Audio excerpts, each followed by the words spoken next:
Pressed into clay tablets recovered from the ruins of Nippur, Uruk, and Lagash, Sumerian texts describe something that scholars have struggled to categorize for over a century. Accounts of gods battling other gods with weapons that destroyed cities, divine conflicts that reshaped the cosmic order, and a catastrophic war in heaven that ancient scribes recorded as having ended an entire age of the world. The era epic describes divine madness leading to the destruction of Babylon itself.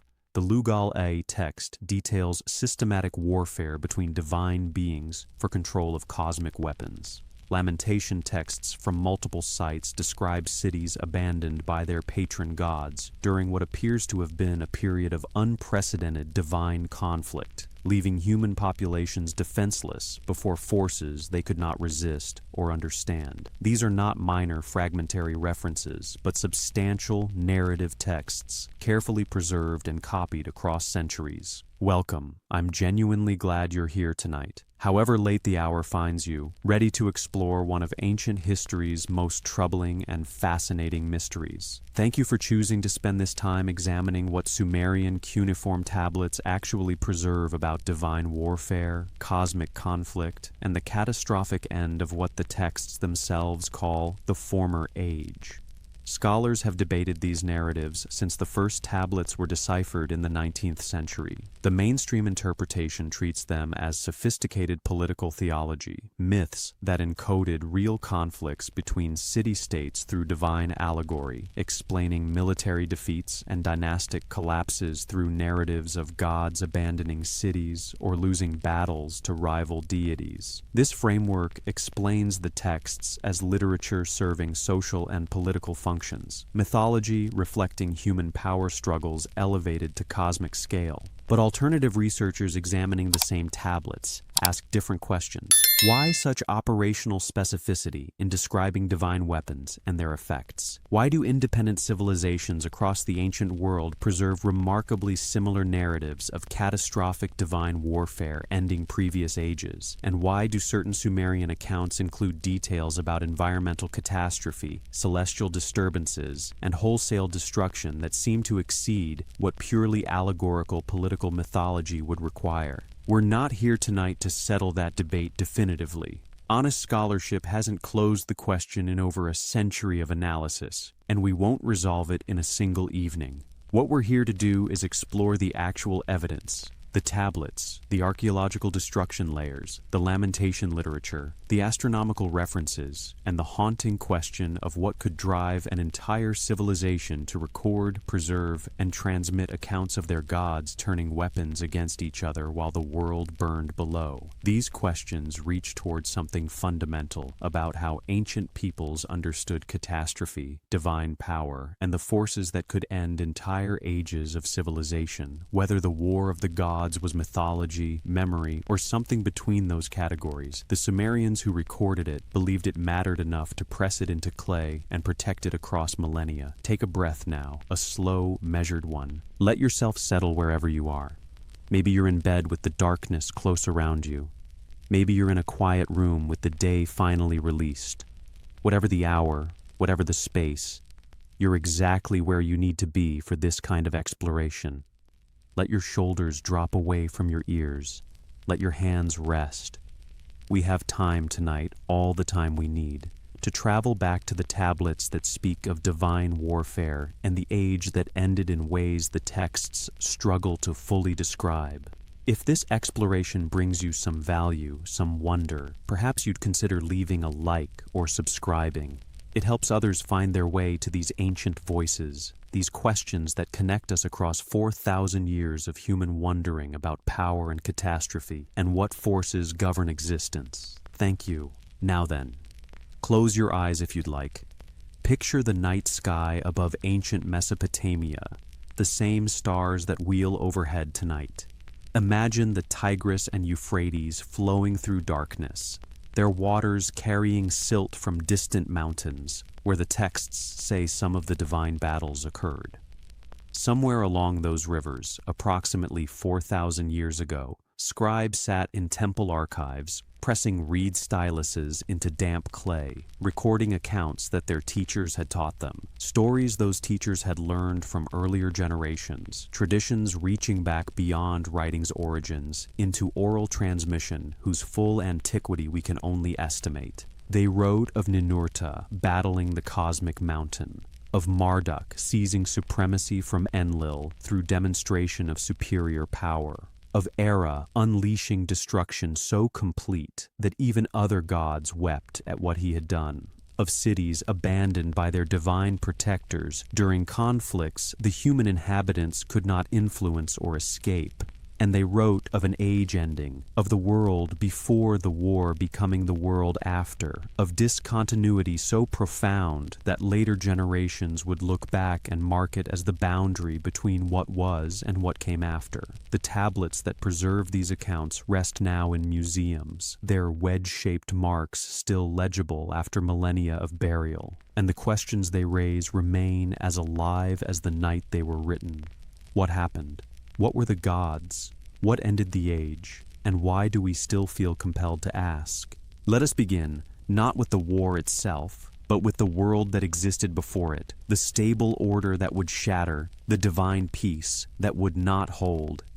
5,000 years ago, the land between the Tigris and Euphrates rivers was reaching a peak of agricultural productivity and population density that would not be matched again in that region for millennia. The alluvial plain, built from silt deposited over millions of years by rivers carrying sediment from the Zagros and Taurus mountains, supported irrigation agriculture of extraordinary fertility. Fields produced multiple harvests annually when properly managed. The surplus grain-fed populations concentrated in cities that were among the largest human settlements the world had yet seen, some housing 40,000 or more people within mud brick walls that rose 8 to 10 meters above the surrounding plain. The climate during what archaeologists call the early dynastic period, roughly 2900 to 2350 BCE, was slightly more humid than today's conditions in Iraq. Annual rainfall in the northern reaches of Mesopotamia exceeded 250 millimeters, enough to support rain-fed agriculture without irrigation. In the south, where rainfall dropped below 150 millimeters annually, the river systems provided the water that made civilization possible, but only through engineering. Canals extending kilometers from main channels, levees controlling seasonal flooding, drainage systems preventing the salt accumulation that would eventually contribute to Sumerian civilization's decline. The land was flat, relentlessly flat, the gradient from the northern Piedmont to the Persian Gulf averaging less than 1 meter per kilometer. This flatness made irrigation efficient once the infrastructure was built, but also made the region extraordinarily vulnerable to catastrophic flooding. When the rivers rose unpredictably, water spread across vast areas with nothing to contain it, transforming agricultural land into temporary lakes that could take weeks to drain. The annual spring flood, fed by snowmelt in distant mountains, came with enough regularity that farmers planned around it, but its intensity varied enough that every few generations a flood would come that destroyed rather than fertilized. Long before the divine conflicts that texts would later describe, this landscape shaped how Mesopotamians understood the relationship between order and chaos. The productive plain existed only through constant human effort to maintain the irrigation systems, to repair breached levees, to dredge silt from channels that would otherwise clog and overflow. Order was not natural but imposed, requiring vigilance and organized labor that only centralized authority could coordinate. When that authority failed, when city-states fought each other and neglected the infrastructure of water management, the plain could revert rapidly to marsh and desert, productivity collapsing within a generation. The night sky above this landscape blazed with stars in ways that modern people living under light pollution have genuinely never witnessed. The Milky Way was a luminous river overhead, dense enough that its structure was visible to the naked eye. Venus shone bright enough to cast shadows shadows. The moon's phases governed agricultural timing and ritual calendars with precision that made lunar observation a priestly specialty requiring years of training. Priests stationed on ziggurat platforms tracked the first appearance of the crescent moon each month, an observation that required watching the western horizon at sunset with attention that became meditative practice. Imagine standing on the plain near where Nippur would rise around 5000 BCE, before the first permanent settlement, before the first temple. The air smells of river water and wild grasses baking under sun that rises over empty horizons. Flocks of waterfowl move through reed marshes that spread for kilometers along the river's shifting course. The heat in summer is severe, temperatures exceeding 45 degrees Celsius, but the nights bring relief. Cool air moving across the flat land, carrying sounds from vast distances with nothing to obstruct them. This was the world that would become the stage for civilization and eventually for the conflicts that would, according to the texts, end an age. The vulnerability was built into the geography. The flat plain offered no natural defenses, no mountains to retreat behind, no forests to hide in. When catastrophe came, whether from human warfare or divine conflict or environmental collapse, there was nowhere to go that the destruction could not reach.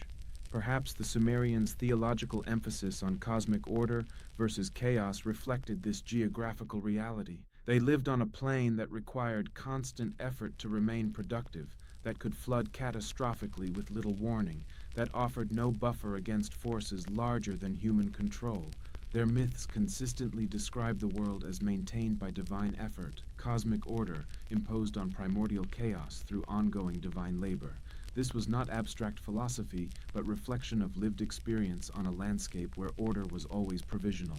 The stars that wheeled overhead in those early centuries before writing would later be assigned to specific deities, celestial bodies understood as divine presences whose movements revealed divine intentions. But in this period, before those associations were formalized, before Inanna was identified with Venus and Nanna with the moon, the sky was simply vast and indifferent, a realm beyond human influence that nonetheless governed earthly cycles through mechanisms that patient observation could predict, if not control. The settlements that began appearing along the rivers around 5500 BCE were small at first, a few dozen families clustered near reliable water sources, growing barley and dates, raising sheep and goats. Over centuries they expanded, developed pottery and specialized crafts, began trading with distant regions for materials the plain did not provide, stone for building and tools, metals for weapons and ornaments, timber for construction that mud brick architecture could not achieve alone. By 4000 BCE,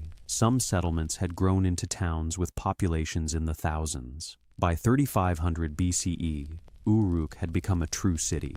Its sacred precinct, containing monumental architecture that required organizational capacity and labor coordination beyond anything village life demanded. The Eanna Temple complex at Uruk covered several hectares, its platforms rising meters above the plain, visible for kilometers across the flat landscape. This was civilization emerging from agriculture, surplus production allowing specialization, writing developing to manage the complex redistribution economy that temple institutions coordinated. The gods who would later war against each other were understood during this period as city patrons, divine beings who owned specific territories and governed specific populations.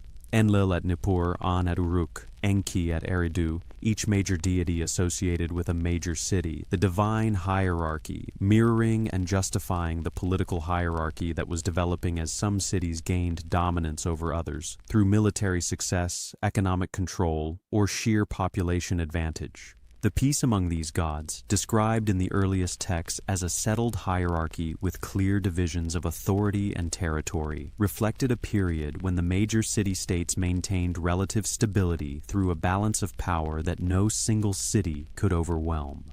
This equilibrium would not last. The seeds of conflict were present in the system itself, in the competition for resources, in the ambitions of rising cities, in the vulnerability of a landscape where environmental catastrophe could destabilize the entire regional system within a single generation. the world before the war was prosperous but fragile, ordered but provisional, peaceful but carrying within it the conditions that would eventually produce the conflicts the tablets describe in such disturbing detail. At the height of the early dynastic period, approximately 2600 to 2500 BCE, Sumerian civilization had achieved a level of political and theological organization that created apparent stability. The major city-states, each under the patronage of a specific deity, coexisted through a system of recognized hierarchy and distributed authority. This was not equality, but structured inequality that all parties acknowledged as the proper cosmic order, a divinely established arrangement that reflected the organization of the Anunnaki pantheon itself. Anu, the sky god, held ultimate authority but remained distant from daily governance, dwelling in the highest heaven and delegating earthly administration to subordinate deities. His temple at Uruk, the Inanna or House of Heaven, served as his earthly residence but was managed by Inanna, the goddess of love and warfare, whose role combined Anu's daughter and the city's most active divine presence. The arrangement worked because both divine beings accepted their positions within the hierarchy, Anu as supreme but inactive, Inanna as subordinate but operationally powerful. Enlil governed the space between heaven and earth, controlling storms and weather, wielding what texts call the Tablet of Destinies, the authority to decree fates for both gods and humans. His city was Nippur, centrally located in the Sumerian heartland, functioning as the religious capital where divine assemblies convened. Even when political power shifted to other cities, Nippur retained theological primacy because Enlil's authority was understood as cosmic rather than merely political.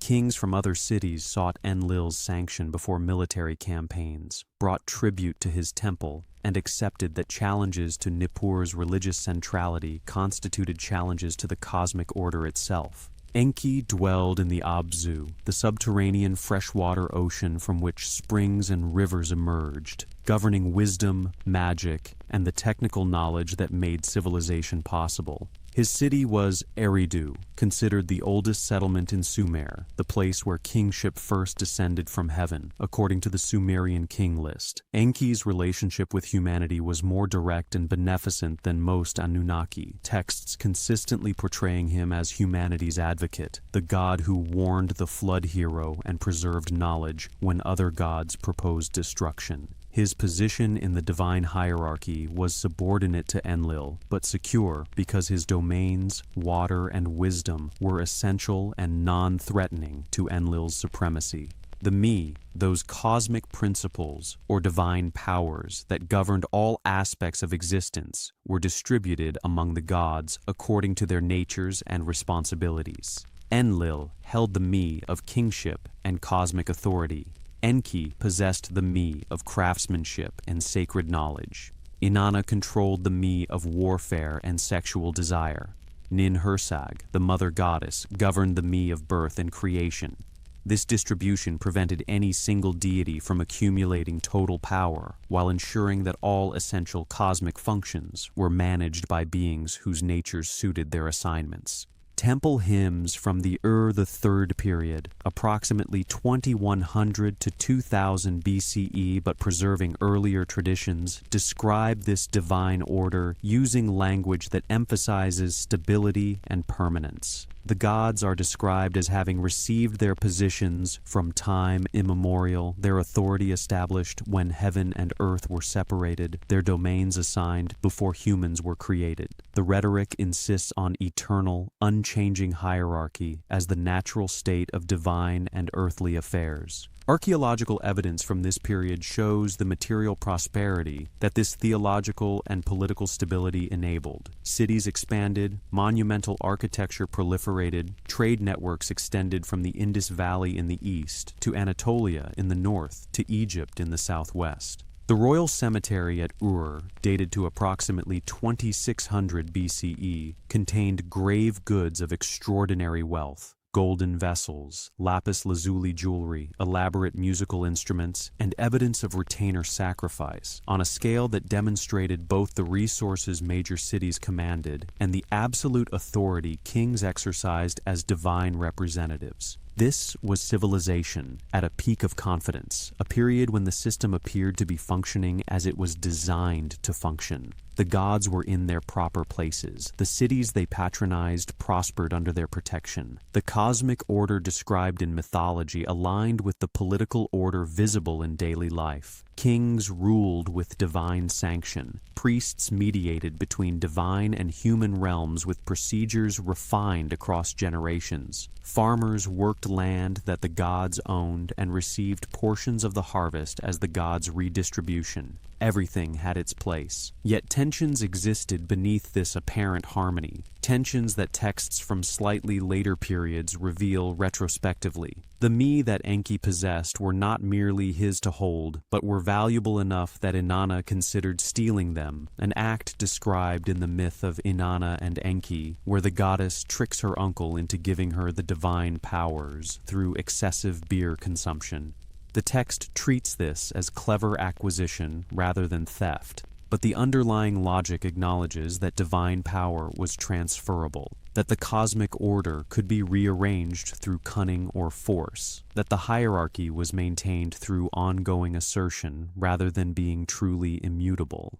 Competition between Enlil and Enki over humanity's fate appears in multiple myths, most explicitly in the flood narrative, where Enlil decrees humanity's destruction and Enki subverts that decree by warning the flood hero. This was not open warfare but persistent opposition, two powerful gods with fundamentally different approaches to governance finding themselves at odds over policy while maintaining the forms of hierarchical respect. The tension never resolved. It simply persisted, both gods powerful enough that neither could eliminate the other, neither willing to yield their positions. City-state rivalries mapped onto divine relationships in ways that could either stabilize or destabilize the system. When Lagash and Uma fought over irrigation water and border territory for generations, their conflict was understood through the lens of their patron deities' relationship. Ningirsu of Lagash and Shara of Uma, competing for resources and authority in ways that reflected divine conflict playing out in earthly politics. As long as these conflicts remained limited to specific disputes over specific territories, the overall system held. But the mechanisms for escalation were present, waiting for conditions that would transform manageable competition into catastrophic warfare. The stars above Mesopotamia during this period of apparent peace moved through their cycles with the same precision that would later be interpreted as divine warfare when catastrophe struck. Venus traced its 584-day cycle, appearing as morning star and evening star, according to geometric inevitability that Sumerian astronomers tracked and eventually learned to predict. The moon waxed and waned through its 29.5-day cycle, governing the calendar that structured both agricultural work and ritual observance. The cosmic order in the heavens seemed as stable as the cosmic order on Earth. But stability is not permanence. The peace that the divine hierarchy maintained was real, but conditional, dependent on all parties continuing to accept their assigned positions, on resources remaining sufficient to support the system, on environmental conditions staying within the range that irrigation agriculture could manage. When those conditions changed, when ambitions grew beyond what the hierarchy could contain, when catastrophe struck in ways that seemed to violate the cosmic order's promises, the peace would fracture in ways that the texts describe as divine warfare and the archaeological record preserves as destruction layers at multiple sites dated to approximately the same narrow span of years. The world before the war believed in order. The world after would know how fragile that order had been. The myth of Inanna and the Me, preserved on tablets from Nippur and other sites dating to approximately 2000 BCE, but describing events the Sumerians placed in much earlier times, describes the first significant transgression of the divine order. Inanna traveled to Eridu to visit her father's brother Enki, who dwelled in the Iabzu, his temple above the subterranean freshwater ocean. Enki welcomed her with a feast. They drank beer together, multiple rounds, and in his intoxicated state, Enki began offering Inanna the Me, the cosmic principles he guarded: kingship, priesthood, warfare, sexual allure, craftsmanship, dozens of divine powers that govern civilization's functions. Inanna accepted each offering, loading the me onto her boat of heaven. When Enki sobered and realized what he had done, he sent his minister Isimud to intercept Inanna and retrieve the me before she reached Uruk. But at each stopping place on the journey between Eridu and Uruk, Inanna's minister Ninshubur defended the boat, arguing that Enki had given these powers freely through proper gift exchange and could not honorably reclaim them. Eventually, Inanna arrived at Uruk with the me intact, distributed them throughout her city, making Uruk supreme in the arts and powers the me represented. This narrative is significant because it describes successful theft from a superior deity by an inferior one, a fundamental violation of the hierarchical order that supposedly governed divine relationships. Inanna did not receive these powers through her position in the pantheon, but seized them through trickery. The text celebrates this as cleverness rather than condemning it as rebellion, suggesting that even in the period of apparent divine peace, Sumerian theology acknowledged that the cosmic order was contestable, that power could be redistributed through cunning or force, that the hierarchy was provisional rather than absolute. The theological implications troubled later scribes enough that variant versions of the myth appear with different framings. Some texts emphasize that Enki gave the me freely, making the transfer legitimate gift rather than theft. Others include episodes where Enki attempts to reclaim them, acknowledging the transgression but showing it ultimately unsuccessful. The variations suggest ongoing debate about whether Inanna's acquisition of the me represented acceptable divine behavior or dangerous precedent that undermined cosmic stability. Competition between Enlil and Enki over humanity's fate represents a more sustained tension within the divine hierarchy. Multiple myths describe Enlil as favoring human destruction when human populations grew too numerous or too noisy. The Atrahasis epic, which we have encountered before, describes Enlil proposing and implementing multiple attempts to reduce or eliminate humanity: drought, famine, plague, and finally the Great Flood. Each time, Enki intervened to preserve humans, warning the flood hero, teaching survival techniques, subverting Enlil's plans through methods that technically obeyed divine assembly decrees while undermining their intent. This was not open warfare, but persistent policy disagreement between powerful gods with opposing philosophies. Enlil valued order and quiet, viewing human multiplication as disorder requiring correction. Enki valued creation and preservation, viewing humans as his successful engineering project deserving protection. Neither god could force the other to yield. Enlil held superior rank, but couldn't act without divine assembly approval, which Enki could influence. Enki held crucial knowledge, but couldn't openly defy assembly decisions without risking his position. The tension persisted unresolved, both gods powerful enough to prevent the other from achieving total victory. City-state conflicts during the early dynastic period reflected and amplified these divine tensions. Lagash and Umma fought intermittently for over a century, approximately 2450 to 2350 BCE, over border territory and water rights. Both cities appealed to Enlil at Nippur for arbitration, framing their territorial dispute as a religious matter requiring divine judgment. Texts from both cities describe their patron deities, Ningirsu of Lagash and Shara of Umma, as having legitimate claims that Enlil needed to adjudicate. The earthly conflict became theological conflict, human warfare understood as reflection of divine disagreement. When Lagash achieved military superiority under its ruler Eannatum around 2450 BCE, the victory was commemorated on the Stele of the Vultures, a limestone monument showing Ningirsu holding a net filled with Umma's defeated soldiers. The imagery is explicit: human warfare as divine action, military victory as proof of divine favor, the defeated city's god shown as subordinate to the victor's deity. This was theology expressed through political dominance, divine hierarchy rearranged to reflect military outcomes. The dangerous implication was that divine position could change based on earthly events. If military defeat meant a god had lost divine favor or combat capability, then the supposedly eternal hierarchy was actually conditional, subject to revision through force. The peace that divine order supposedly guaranteed was revealed as dependent on ongoing military success, on economic prosperity, on environmental conditions that could change unpredictably. This realization would have profound destabilizing effects. Astronomical omens from this period, preserved in later compilations but reflecting earlier observational traditions, show increasing association between celestial phenomena and divine conflict. Eclipses were understood as moments when divine beings fought for control of celestial bodies, the temporary darkness representing successful assault by forces opposed to the normal cosmic order.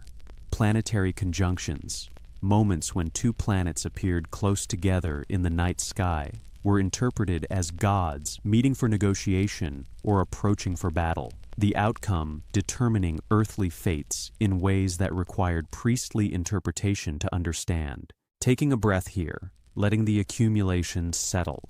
The divine peace was fracturing along multiple lines simultaneously. Theological disagreement over humanity's fate, competition over divine powers and their distribution, military conflicts between cities mapped onto divine relationships, and growing recognition that the cosmic order was more fragile than the rhetoric of eternal hierarchy claimed. Perhaps what the texts describe as divine warfare was the collision of all these tensions during a period when environmental catastrophe made the contradictions unsustainable, when the resources that had supported the system became insufficient, when the climate shifted in ways that irrigation agriculture couldn't fully accommodate, when political ambitions exceeded what the existing hierarchy could contain. The peace that had seemed stable revealed itself as provisional. The cracks that had been present from the beginning widened into fractures that would, according to the texts, split the cosmic order itself and end the age in violence that divine and human realms shared. The world where gods maintained their assigned positions, where divine assemblies resolved disputes through negotiation, where the hierarchy promised stability, that world was about to discover its own limits. What happened next would be recorded in texts that still trouble scholars who try to determine what exactly the ancient scribes were describing when they wrote of the war that ended an age. Tablet K3454, catalogued in the British Museum's Assyrian collection, preserves 127 lines of Akkadian text describing Era's divine rampage through Babylon and surrounding territories. The tablet dates to approximately 800 BCE, though the composition is certainly older, preserving Sumerian traditions from at least the early 2nd millennium BCE. The clay is pale brown, roughly 16 centimeters by 11 centimeters, its surface covered in neat columns of wedge-shaped impressions that describe not mythology in the abstract sense, but specific divine actions with specific consequences. Cities burned, populations slaughtered, cosmic order suspended while a god of plague and warfare descended into madness. The Era epic is significant because it describes divine conflict as internal corruption rather than external invasion. Era was not a foreign god attacking the Mesopotamian pantheon, but a member of it, a necessary divine function governing warfare and disease, who became consumed by his own destructive nature. His weapons, which texts describe in disturbing detail, were turned against the very cities he was supposed to protect.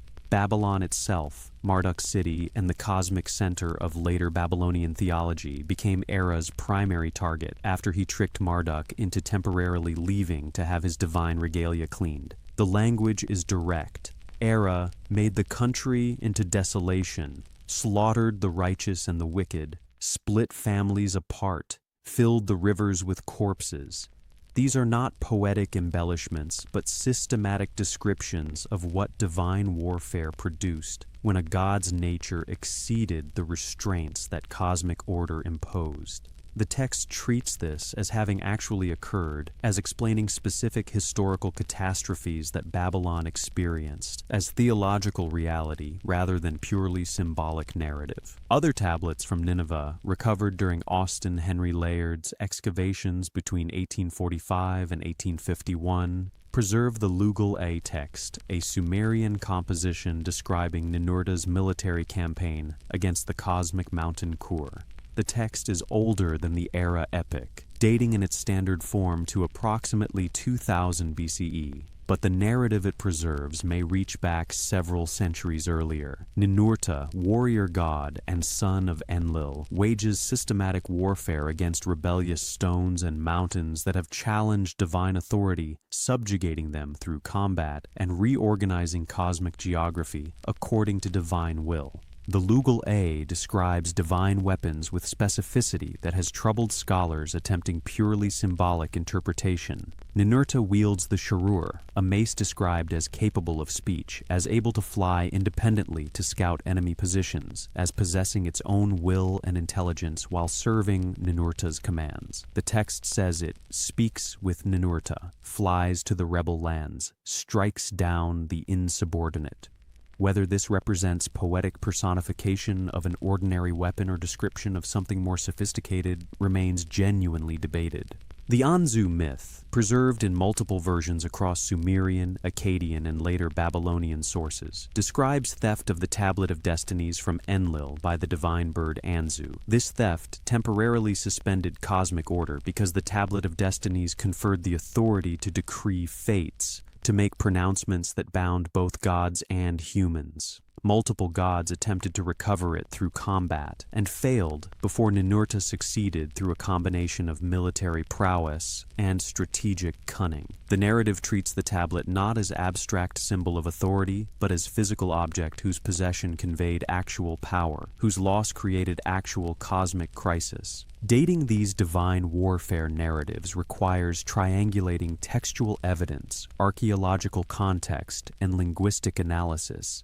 The tablets themselves provide relative chronology through language, older Sumerian compositions underlying later Akkadian adaptations, early Akkadian dialects distinguishable from Neo-Assyrian revisions. Archaeological stratigraphy places tablets within building sequences at excavated sites. Linguistic features of the compositions suggest periods of composition, though scribal conservatism complicates precise dating because later copyists maintained archaic language forms deliberately. The scholarly consensus places most divine warfare narratives in their current form between 2000 and 1500 BCE, but the events they describe, if they describe events at all, would have occurred earlier in the early dynastic period between 2900 and 2350 BCE, or the subsequent Akkadian period. The gap between composition and events, if events existed, means the texts are not contemporary accounts, but retrospective narratives, memories preserved through oral tradition before being committed to permanent written form. Lamentation texts from multiple sites, including Nippur, Ur, and Uruk, describe cities abandoned by their patron deities during periods of catastrophic destruction. The lamentation over the destruction of Ur, a composition of over 400 lines, describes Nana the moon god withdrawing his protection from Ur, leaving the city defenseless before invading forces. The text is explicit that this withdrawal resulted from decisions made in divine assembly, that Enlil decreed Ur's destruction despite Nana's pleas, that the cosmic order required Ur's fall for reasons the text acknowledges but does not fully explain. These lamentations are not mythological in the same sense as creation epics. They describe historical destructions at specific cities during identifiable periods. Ur was destroyed by Elamite invasion around 2000 BCE, an event confirmed by archaeological evidence of burning and abandonment in the city's stratigraphy. The Lamentations' theological framing, divine abandonment causing military defeat, represents Sumerian interpretation of historical catastrophe through the lens of divine warfare theology. The unanswered questions are significant. We do not know with certainty what relationship these divine warfare narratives bear to actual events. Were they purely theological explanations for historical military defeats and environmental catastrophes, or do they preserve distorted memories of events that Bronze Age witnesses experienced but could only explain through theological frameworks? We do not know why divine warfare narratives appear with such consistency across independent civilizations, whether this reflects universal human psychology or shared cultural memory of actual catastrophic periods. And we do not know what the weapons described in these texts actually were. The divine armaments that shine and thunder, that fly independently, that kill with invisible force. These could be poetic elaborations of Bronze Age weaponry, or they could be attempts to describe technologies or phenomena that witnesses lacked vocabulary to explain literally. The texts exist. Their interpretation remains genuinely open. What we do know is that these narratives were considered important enough to preserve carefully across centuries, to copy repeatedly, to teach to scribal students alongside practical subjects. They were not entertainment, but explanation, theological frameworks for understanding catastrophe, divine warfare as the mechanism by which ages ended and new orders emerged from the ruins of the old.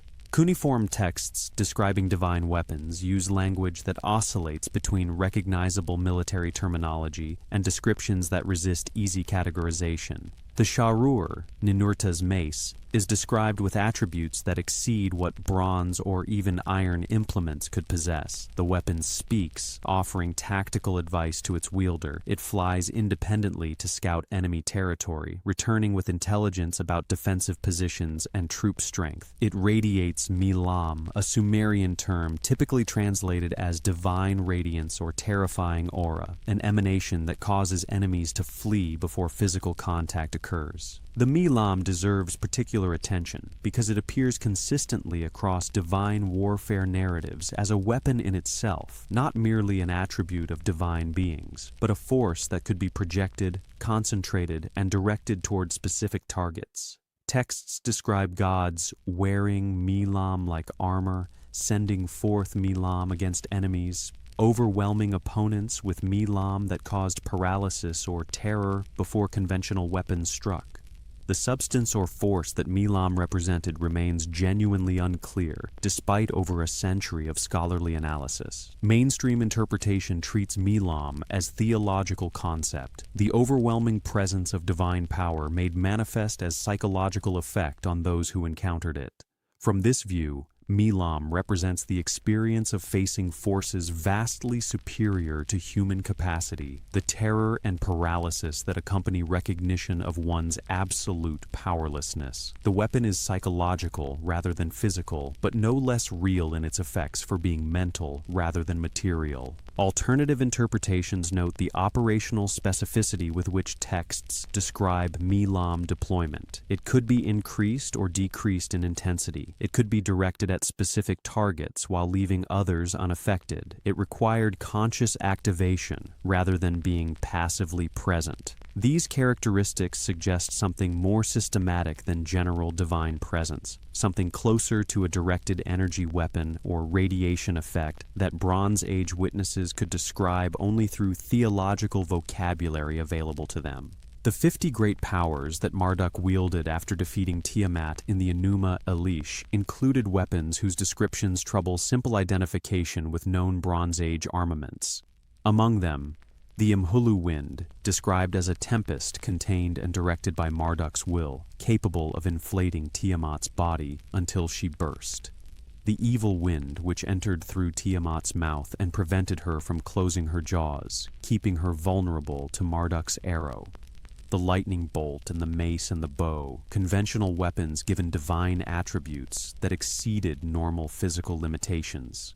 The question scholars debate is whether these represent purely imaginative elaborations, Bronze Age peoples describing conventional weapons in maximally impressive terms, or whether they preserve distorted descriptions of technologies that witnesses encountered but could not understand in contemporary technical terms. The debate cannot be resolved definitively with available evidence, but the persistence of similar descriptions across independent civilizations suggests the question deserves consideration rather than dismissal. In December 1952, British archaeologist Seton Lloyd was excavating at Tel Uqair, approximately 80 kilometers south of Baghdad, investigating a temple platform dating to the Ubaid period, roughly 5000 BCE. The site was hot and dusty, the winter sun surprisingly intense, even in December, the excavation proceeding slowly through layers of mud brick that required careful documentation before removal. Lloyd's team had been working for 3 weeks on the platform's eastern face when they discovered a deposit beneath the temple's foundation level, containing fragments of copper objects, stone tools, and several clay tablets that initial examination suggested were extremely early, possibly predating the Uruk period tablets previously considered the oldest writing. The tablets were photographed in situ, their positions carefully recorded, then lifted using techniques developed specifically for fragile baked clay.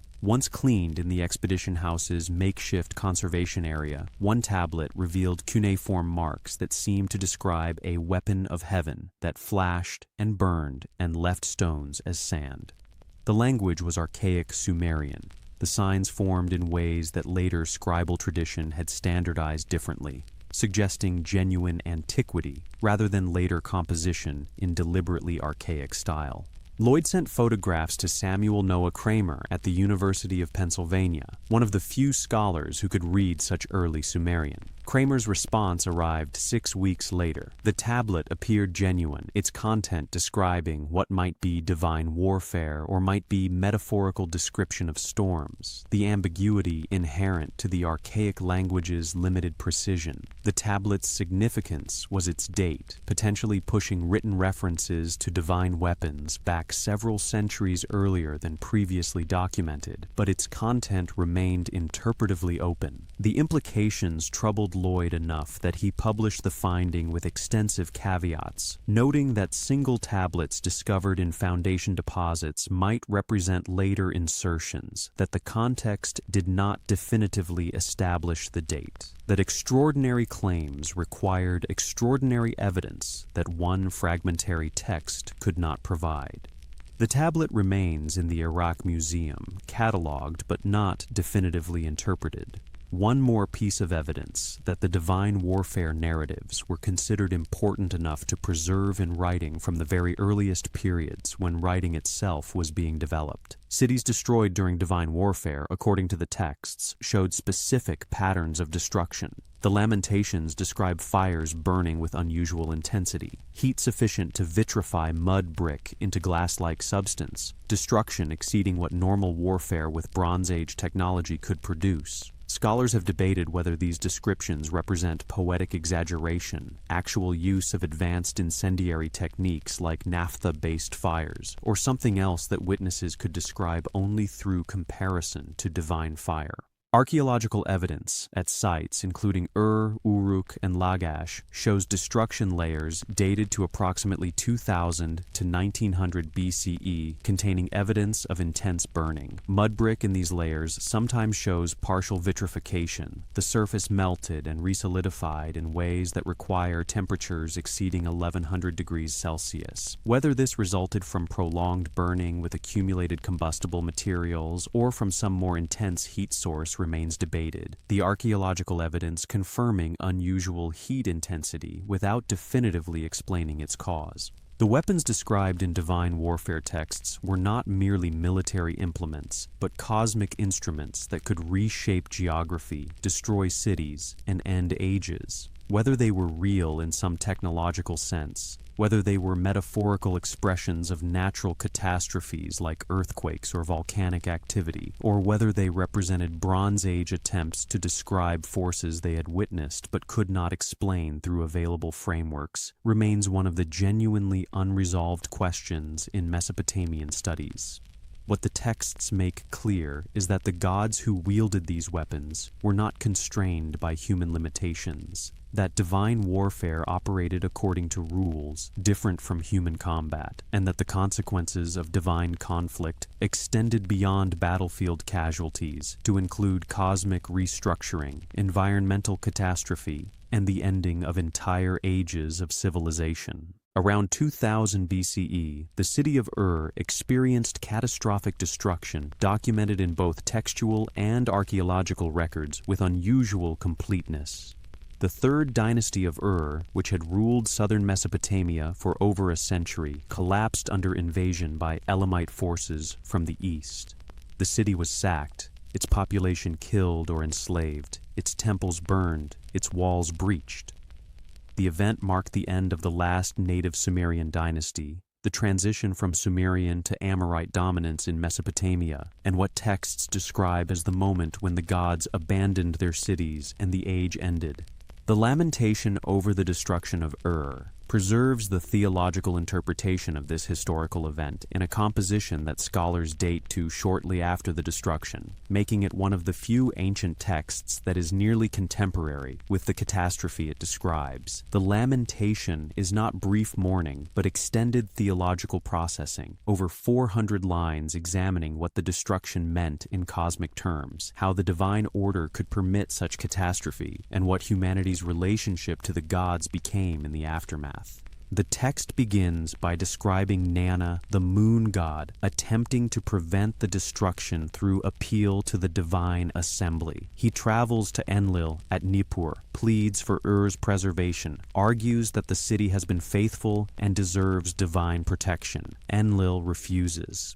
The destruction has been decreed in divine assembly. Nana's pleas are acknowledged but denied, and the moon god is explicitly told he must withdraw his protection and allow to fall. The language is direct. Was indeed given over to destruction. Its people were indeed given over to be killed. This theological framing, divine abandonment as the mechanism of military defeat, transforms historical event into divine warfare narrative. The Elamite invasion was not merely human military action, but consequence of divine conflict. Enlil's decision to destroy despite Nana's opposition, representing the same kind of divine warfare that other texts describe in more explicitly martial terms. The city fell because its God withdrew, and the God withdrew because a superior God in the divine hierarchy decreed that withdrawal. Archaeological excavations at conducted by Leonard Woolley between 1922 and 1934, confirmed extensive destruction dated to approximately 2000 BCE. Burning was evident across multiple areas of the city. The ziggurat's lower levels showed signs of deliberate damage. Residential quarters contained collapsed buildings with skeletal remains positioned in ways suggesting sudden death during the attack. The royal cemetery area showed evidence of looting, grave goods removed, and tomb structures damaged. The destruction was real, total, and archaeologically datable to the period when texts say it occurred. The temperature at which certain mud brick structures were damaged troubles simple interpretation of the destruction as ordinary warfare. Woolley noted sections where brick surfaces had partially vitrified, turned glossy and glass-like in ways that required sustained high temperatures. His field reports describe this as evidence of particularly intense fires, perhaps involving combustible materials like cedar beams from temple roofs creating extremely hot conditions when they burned. Later, researchers have questioned whether this explanation fully accounts for the degree of vitrification observed, the heat required exceeding what typical structural fires produce, even when fed by significant fuel loads. The Lamentations describe the destruction using language that emphasizes divine rather than merely human agency. The text says Enlil called down a storm, threw the land into chaos, leveled the city like a flood storm. These could be metaphors for military invasion described in cosmic terms, or they could preserve memories of environmental catastrophe accompanying the Elamite attack, earthquakes or storms that made the city's defense impossible. The archaeological record shows destruction, but cannot definitively attribute that destruction to specific mechanisms beyond fire and violence. Imagine Ur during the final days before its fall, the city that had been Mesopotamia's political and economic center for over a century, now besieged by forces it could not repel. The ziggurat of Nana rises 21 meters above the plain, its summit temple visible for kilometers. But the god the temple houses has withdrawn his protection according to divine decree. Priests conduct ceremonies in the inner sanctum, offering prayers that texts later describe as going unanswered. The silence of the divine presence more terrifying than the approaching army because it confirms what the city fears. They have been abandoned by the power that made their civilization possible. The population that could flee has fled. Those who remain are trapped between invading forces and the reality that leaving means abandoning homes, livelihoods, the physical infrastructure of their lives. The heat of the siege is oppressive, fires from bombardment adding to the summer temperatures that regularly exceed 45 degrees Celsius. Water supplies are compromised, food reserves are diminishing, and overhead, the stars continue their indifferent wheel, Nana's celestial form, the moon waxing and waning according to mathematical necessity that takes no account of the suffering below. When the city finally falls, the destruction is systematic. The Elamites do not merely defeat Ur's military forces, but deliberately dismantle the power structures that made Ur dominant. Temples burned, administrative archives destroyed, the population that carried technical and administrative knowledge killed or dispersed. This was not conquest seeking to incorporate Ur into an Elamite empire, but destruction aimed at preventing Ur from recovering its former power. The age of Sumerian dominance ended not gradually but catastrophically, in violence concentrated enough to mark a clear boundary between before and after. The theological interpretation that the Lamentations preserve, divine abandonment causing military defeat, was not merely rationalization of historical events, but represented genuine Sumerian understanding of how cosmic order operated. Gods protected their cities when the cosmic order required that protection. Gods withdrew when higher divine authority decreed that withdrawal. Human faithfulness and proper ritual observance were necessary, but not sufficient for divine favor, because divine politics operated according to principles that exceeded human influence or understanding. The question that the destruction of Ur raises, and that the divine warfare narratives more broadly pose, is whether these theological interpretations preserved any memory of actual forces beyond human military action. Was the divine warfare purely metaphorical? Or did Bronze Age peoples experience catastrophes that seemed to exceed normal historical causation? Events that they could explain only through narratives of gods battling gods while cities burned and ages ended? We cannot answer that question with certainty from the evidence available, but the question itself remains vital. The texts insist they are describing something real, something that happened, something that ended an age. Whether that reality was purely historical military defeat framed theologically, or whether it included environmental or other catastrophes that amplified human violence into something that felt cosmic in scale, or whether it preserved memories of forces we have not yet adequately categorized.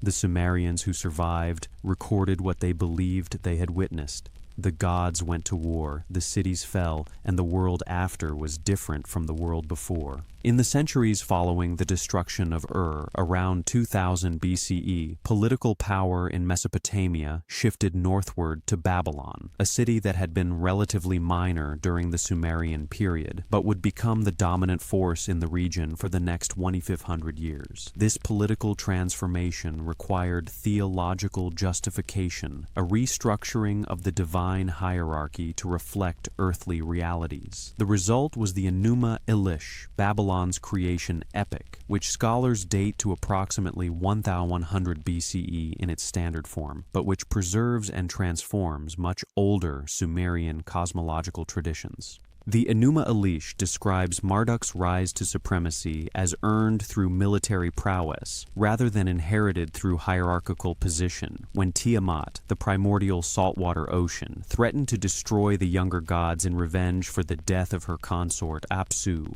The divine assembly was paralyzed with fear.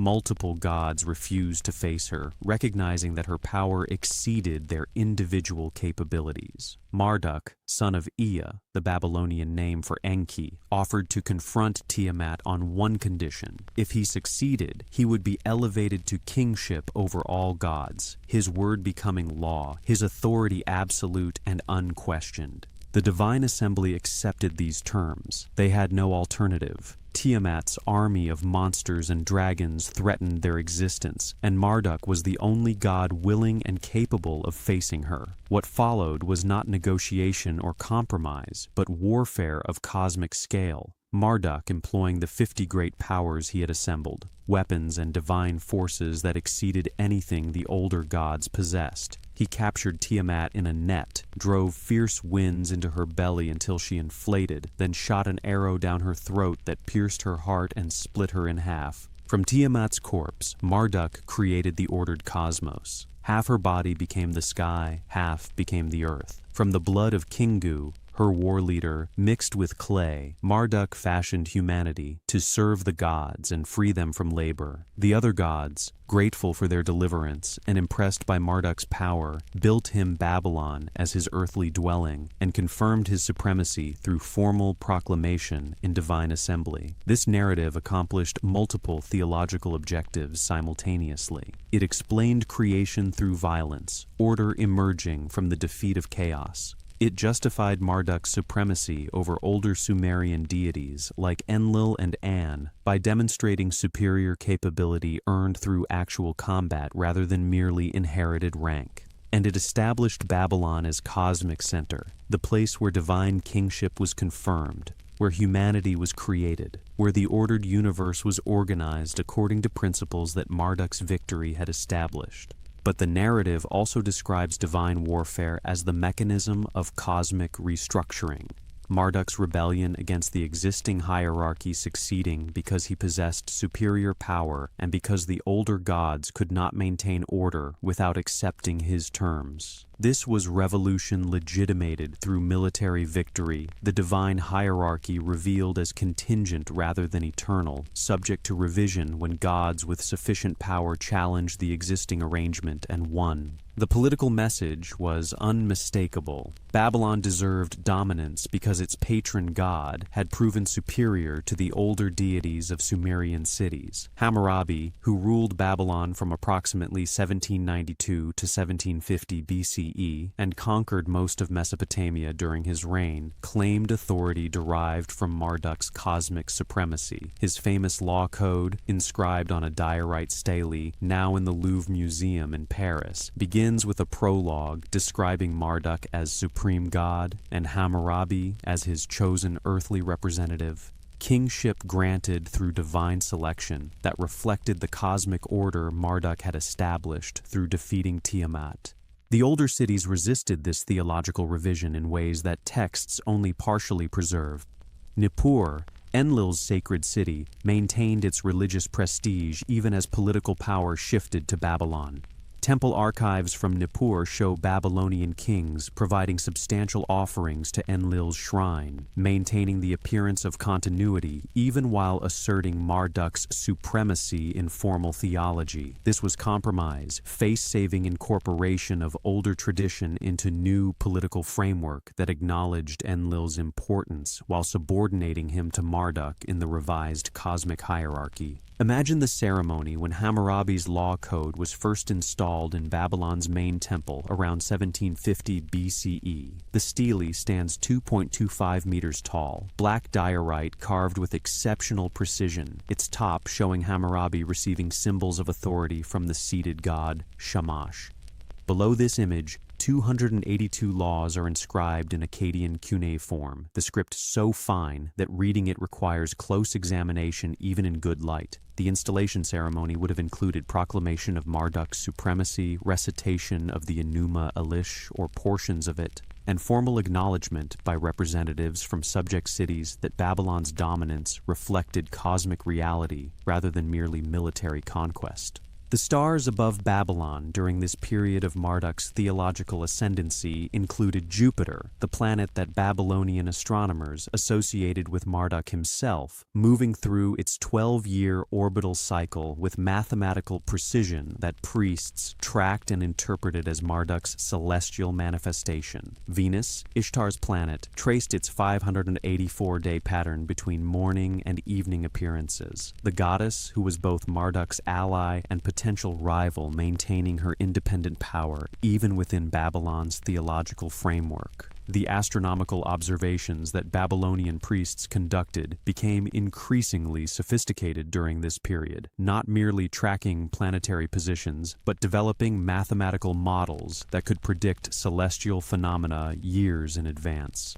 The Mul-Apin tablets, compiled around 1000 BCE but preserving observational knowledge accumulated over previous centuries, demonstrate precision in eclipse prediction, star catalog compilation, and planetary period calculation that would not be exceeded until Hellenistic Greek astronomy nearly a millennium later. This astronomical expertise served both practical and theological purposes.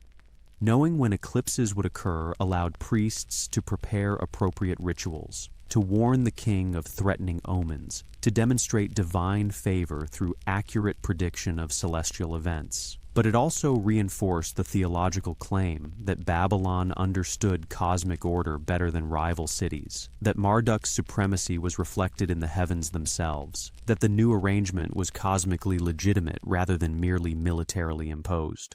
Yet beneath this assertion of cosmic order through Marduk's victory, the narrative structure reveals divine warfare as ongoing possibility rather than settled history. Marduk gained supremacy through defeating a more powerful opponent. His position was maintained through superior capability rather than unchallenged authority. The implication, never stated explicitly but structurally present, was that another god with sufficient power could challenge Marduk just as Marduk had challenged the existing order. The peace that Babylon's theology proclaimed rested on Marduk's continued demonstration of the power that had earned him kingship in the first place. Among all the divine warfare narratives preserved in cuneiform, the Lugali text describing Ninurta's campaign against the Kur stands out for the systematic nature of the conflict it describes. This was not reactive defense or single battle, but sustained military operation. A god conducting methodical warfare to subjugate rebellious territories and reorganize cosmic geography according to divine will.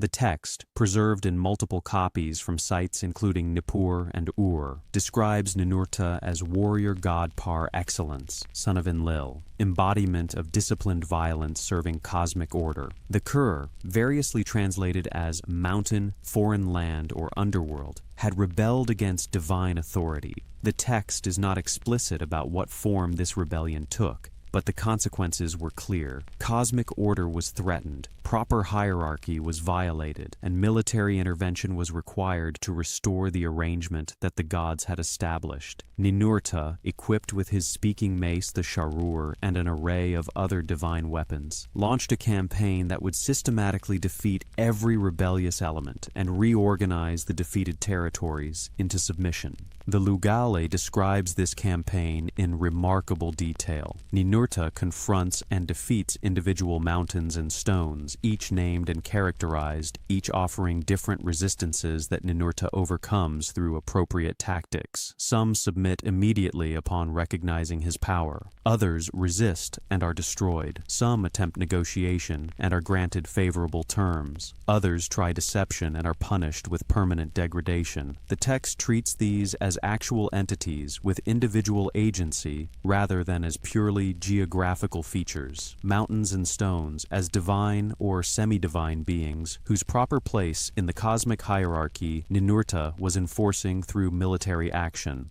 After achieving total victory, Ninurta reorganized the cosmic geography. Mountains that had aided him were blessed, made to produce valuable minerals and provide useful resources. Stones that had resisted were cursed, made worthless or dangerous to humans, assigned degraded positions reflecting their rebellion. The Tigris River was redirected to flow more beneficially for human agriculture. The entire landscape was restructured as consequence of divine warfare. Geography itself shown as contingent rather than primordial, subject to revision through divine military action. The text's most puzzling element is the sharur, Ninurta's mace that speaks and flies independently. The weapon is described as scouting enemy positions before battles, reporting back to Ninurta about defensive preparations and tactical situations, offering strategic advice about how to conduct the campaign most effectively. It flies between Ninurta and Enlil carrying messages, serving as communication device as well as weapon, and it participates directly in combat, striking enemies with force that the text emphasizes exceeds normal physical weapons. Mainstream scholarship interprets the sharur as personification, ancient literary device attributing consciousness and agency to an inanimate object to make narrative more vivid. The weapon represents Ninurta's own intelligence and strategic capability, externalized into object form for poetic effect. This interpretation treats the description as sophisticated literature rather than literal account, the flying speaking mace as metaphor rather than technology. Alternative interpretations note the operational specificity of the sharur's descriptions, the consistency with which it appears across multiple texts, the detailed accounts of its independent movement and intelligence gathering that exceed what simple personification typically requires. These researchers ask whether Bronze Age witnesses might have encountered technologies they could describe only through available vocabulary, autonomous weapons or communication devices that appeared to possess independent intelligence and mobility. The high priest of Ninurta's temple at Nippur, a man named Ur-Nama, according to administrative texts from approximately 2100 BCE, prepared for 3 days before conducting the annual ceremony commemorating Ninurta's victory over the Kur.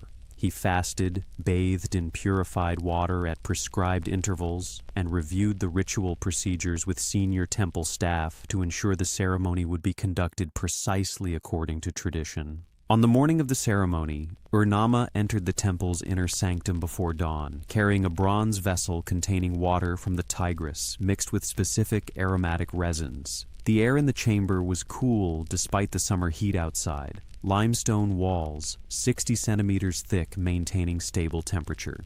He approached Ninurta's statue, a stone figure approximately 1.5 meters tall, carved from imported diorite, and began the invocations prescribed in the ritual texts. First, the blessing of the sharur, acknowledging the weapon's role in the cosmic victory. Then the recitation of the enemy's defeat, naming each rebellious mountain and stone as the text specified. Finally, the proclamation of Ninurta's supremacy, his position as warrior god confirmed through military achievement that the ceremony annually reenacted. The ceremony concluded at noon when Ur-Nama emerged from the inner sanctum and distributed portions of sacrificed animals to the assembled priests and temple workers, the meat from offerings serving as both divine gift and economic redistribution. The ritual had been performed correctly, cosmic order maintained for another year through proper ceremonial observance that connected present stability to past divine warfare. The philosophical implication of the Luguli extends beyond the specific narrative to suggest something about how Sumerians understood cosmic order itself. Geography was not primordial, given but consequence of divine warfare, mountains and rivers positioned according to decisions made after military conflict, rather than being eternal features established at creation. This meant the physical world carried memory of violence, that the landscape itself testified to struggles between order and chaos, that every mountain reflected a choice made by victorious gods about how the defeated would be incorporated or excluded from the organized cosmos. What remains hidden beneath this narrative is what the core actually represented, whether the rebellion Ninurta suppressed was purely mythological construct or preserved memory of actual conflicts between regions, between peoples with different gods, between civilizations with competing cosmologies. The text treats the campaign as having occurred, as explaining current conditions that listeners would recognize, as theological reality rather than acknowledged fiction. The theft of the Tablet of Destinies from Enlil by the divine bird Anzu represents perhaps the most direct account of divine warfare as contest for cosmic authority itself. The tablet, described consistently across multiple texts as the source of Enlil's power to decree fates, was not merely symbolic of authority, but was understood as conferring actual capability, as being the mechanism through which divine pronouncements became binding on both gods and humans. Its possession determined who held ultimate cosmic power, making it the most valuable object in the divine realm. Anzu, characterized in the myths as a divine bird with lion's head and eagle's body, served in Enlil's court and thus had access to the inner sanctum where the tablet was kept. The text describes Anzu watching Enlil bathe, seeing him remove the tablet and set it aside temporarily, and seizing that moment to steal it and flee to the mountains. The theft was not merely crime, but cosmic coup, an attempt to usurp divine authority by possessing the physical object that conferred that authority. With the tablet in Anzu's possession, divine order suspended. Enlil could no longer issue binding decrees. The cosmic mechanisms that the tablet governed ceased functioning properly. The text says the divine assembly was thrown into crisis, recognizing that Anzu's theft threatened the entire structure of reality as they understood it. Military action was required not merely to punish theft, but to restore the cosmic order that Anzu's possession of the tablet had disrupted. Multiple gods were asked to retrieve the tablet through combat, and multiple gods refused. The text lists them. Adad, god of storms, declined. Gera, god of fire, declined. Shara, warrior god of Umma, declined. Each god recognized that Anzu, while holding the Tablet of Destinies, possessed power exceeding their own, that the tablet's authority would make their weapons ineffective, that combat against someone wielding ultimate cosmic authority was combat they could not win. Ninurta eventually accepted the challenge, and the text describes the battle in detail that emphasizes the tablet's power as defensive weapon. Ninurta's arrows, aimed at Anzu, stopped in flight and fell harmlessly because Anzu commanded them to fall, and the tablet made that command binding. The Sharur, Ninurta's speaking mace, advised him that direct assault was impossible as long as Anzu held the tablet. Victory required cunning, required finding method to negate the tablet's defensive capability before physical weapons could be effective. The resolution varies across different versions of the myth, but most involve Ninurta employing trickery or assistance from other gods to distract Anzu or damage his wings, creating brief moment when the tablet's power could not be fully deployed. In that moment, Ninurta struck, killed Anzu, and recovered the tablet, returning it to Enlil and restoring cosmic order that the theft had suspended. The victory was celebrated not merely as military achievement, but as salvation of the cosmos itself from chaos that Anzu's usurpation had threatened.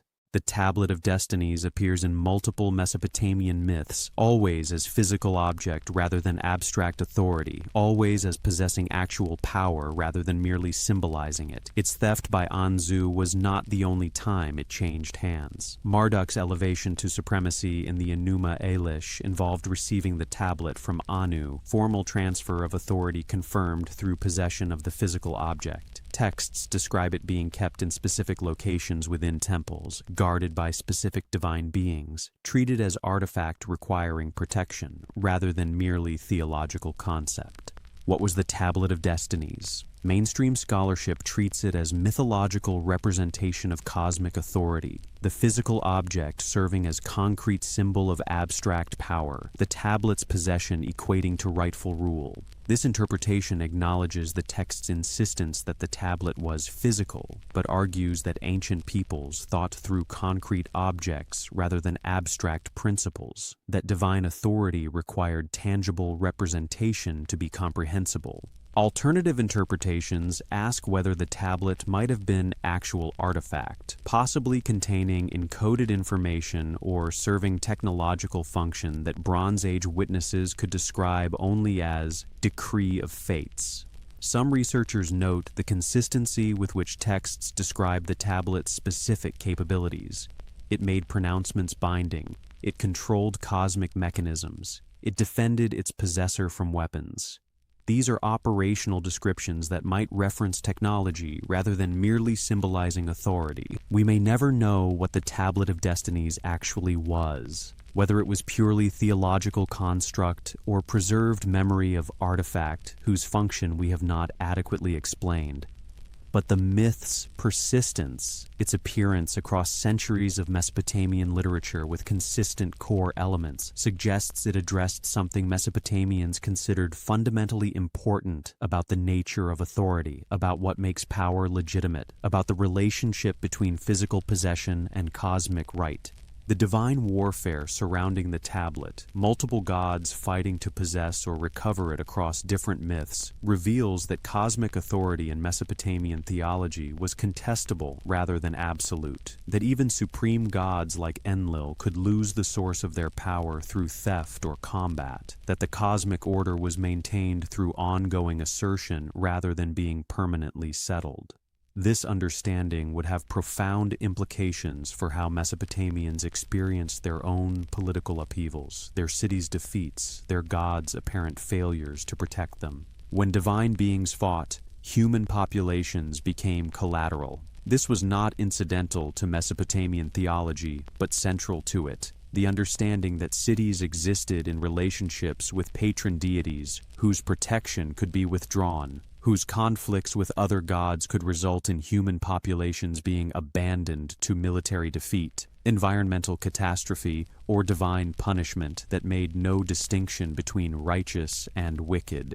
The lamentation texts preserve this theology in its most troubling form. Descriptions of cities destroyed because their gods lost divine battles or withdrew protection due to decisions made in assemblies where human welfare was considered but not determinative. Lagash, one of the major city-states of the early dynastic period, provides documented example of how divine warfare theology intersected with actual historical conflict. The city was engaged in long-running dispute with neighboring Umma over border territory and irrigation water rights, conflicts that persisted for over a century with varying intensities. Both cities appealed to Enlil at Nippur for arbitration, framing their territorial dispute as religious matter requiring divine judgment. The texts from both cities describe their patron deities, Ningirsu of Lagash and Shara of Umma, as competing for Enlil's favor, the earthly conflict understood as reflection of divine rivalry. When Lagash achieved military superiority under its ruler Eonatum around 2450 BCE, the victory was commemorated on the Stele of the Vultures, a limestone monument showing Ningirsu defeating Umma's forces while holding them in a net. The imagery explicitly connects human warfare to divine action, battlefield victory interpreted as proof that Ningirsu had prevailed in the divine conflict that underlay the territorial dispute.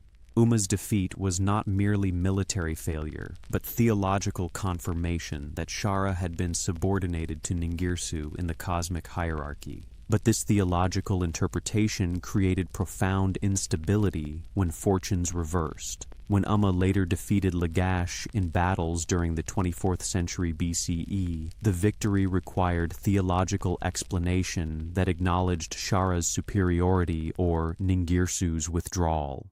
Either interpretation was theologically disturbing. If Shara was actually superior, Lagash's previous victories and claims of divine favor were revealed as false. If Ningirsu withdrew protection despite Lagash's faithfulness, divine favor was shown to be unreliable, dependent on cosmic politics that human behavior could not influence. The Lamentations written after city destructions grapple with this theological crisis directly. They are not merely mourning literature, but extended attempts to understand how cosmic order could permit such catastrophes, how gods who had been worshipped properly could abandon their cities, how the divine hierarchy that promised stability could produce such instability. The texts acknowledge the crisis without resolving it, describing divine abandonment as having occurred while struggling to explain why righteous cities suffered the same fates as wicked ones. Imagine living in Lagash during the period when Umma's forces were approaching, around 2350 BCE, knowing that earlier battles had gone Lagash's way, but that current military situation looked increasingly desperate. The fields that feed the city are contested territory, irrigation systems disrupted, harvest reduced by conflict that has been ongoing for your entire lifetime and your parents' lifetimes before you. The temple of Ningirsu still receives offerings. Priests still conduct daily rituals, but the god's protection seems less certain than theological rhetoric claims. The night sky above the conflict shows the same stars that priests interpret as divine presences, the same planetary movements that are understood as gods interacting with each other according to cosmic patterns. Venus appears as evening star, Inanna's celestial form, the goddess whose alliances with Ningirsu might influence the outcome of divine conflicts that determine earthly battles. Jupiter traces its slow path through the zodiac, though Marduk's association with that planet would not be formalized for another 1,000 years. The moon waxes toward full, Nana's cycle continuing regardless of whether Lagash stands or falls. When the city eventually falls to Lugalzagisi of Umma around 2350 BCE, ending Lagash's period of dominance, the destruction is selective but systematic. Administrative centers are targeted, temple archives partially destroyed, the infrastructure of governance dismantled in ways designed to prevent quick recovery. This was not merely military victory, but deliberate reorganization of regional power. Umma asserting dominance that would last until both cities were absorbed into the larger Akkadian Empire under Sargon within decades. The theological interpretation that survivors developed framed the defeat as divine abandonment, Ningirsu withdrawing protection either as punishment for unspecified failures or as submission to Enlil's decree that required Lagash's subordination. The texts do not present this as justice, as deserved punishment for specific sins, but as cosmic politics operating according to principles that exceed human understanding or influence. Cities could fall despite righteousness. Gods could abandon faithful populations. Divine warfare could destroy human societies that had maintained proper ritual and ethical behavior. Archaeological evidence at Lagash shows destruction layers corresponding to these historical conflicts, buildings burned and abandoned, stratigraphy documenting multiple phases of conflict and reconstruction across the centuries when the city competed with Umma for regional dominance. The physical evidence confirms the historical reality of the conflicts that texts frame theologically, the destructions that myths attribute to divine warfare manifesting in archaeological record as burned buildings and disrupted occupation sequences. What this reveals about Mesopotamian experience is the persistent tension between theological assertion of cosmic order and historical experience of cosmic disorder. The myths claimed that gods maintained hierarchy, that proper worship ensured protection, that cosmic order was stable and reliable. But actual history demonstrated that cities fell despite proper worship, that gods withdrew protection for reasons that human observers could not predict or prevent, that the cosmic order was far more conditional and unstable than its theological description acknowledged. Perhaps divine warfare narratives emerged partially as attempts to explain this gap, to account for why promised divine protection failed, to provide framework that acknowledged catastrophe while maintaining belief that gods were real and cosmic order existed, even if its mechanisms exceeded human comprehension. The gods were at war, and human cities were collateral in conflicts we could observe in their effects, but could not fully understand in their causes. The Mesopotamians watched the heavens with attention that modern urban dwellers can barely conceive, their night skies unmarred by light pollution, their astronomical observations conducted from platforms specifically constructed for that purpose atop ziggurats that raised priests meters above the surrounding plain. What they saw, they recorded with mathematical precision that scholars still consult when reconstructing ancient celestial events. And what they recorded suggests that divine warfare was not merely theological construct, but was understood as directly connected to observable celestial phenomena, as playing out in the movements of planets and the disruptions of expected patterns. Eclipse predictions in Mesopotamian astronomy reached remarkable accuracy by the first millennium BCE, based on observational records accumulated over centuries. The Saros cycle, an approximately 18-year period after which eclipse patterns repeat, was known and used for prediction. But eclipses were never merely astronomical phenomena requiring calculation. They were moments when divine warfare became visible, when the cosmic order was threatened by forces attempting to extinguish sun or moon, when divine intervention was required to restore celestial bodies to their proper courses.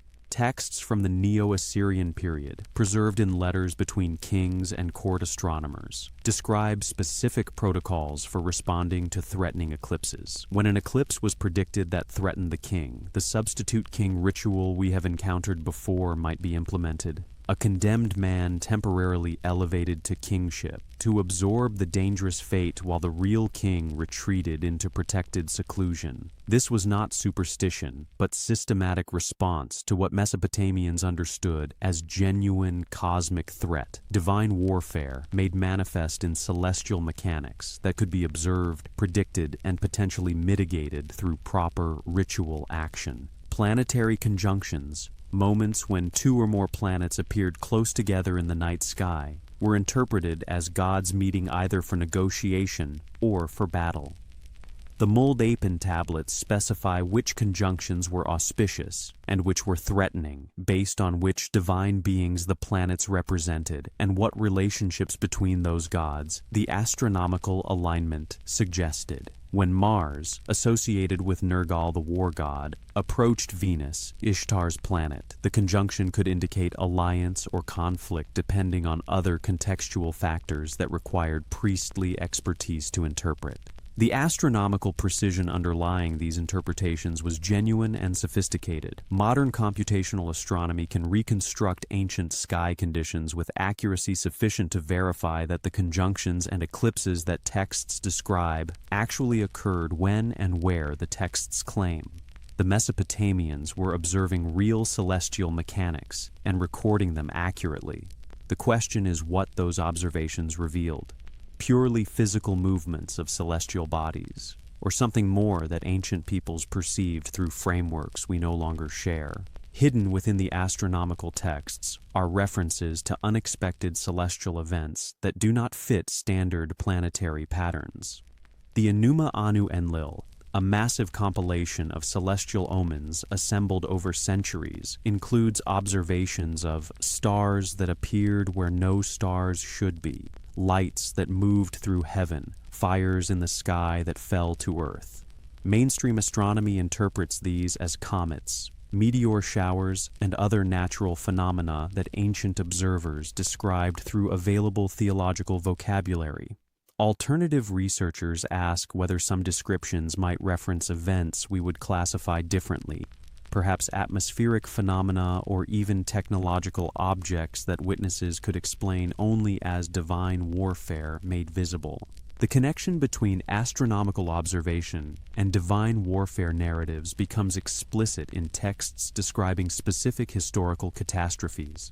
The destruction of certain cities is correlated in lamentation texts with celestial omens observed before the events, eclipses, or conjunctions that priests interpreted as warnings of divine conflict that would manifest in earthly destruction.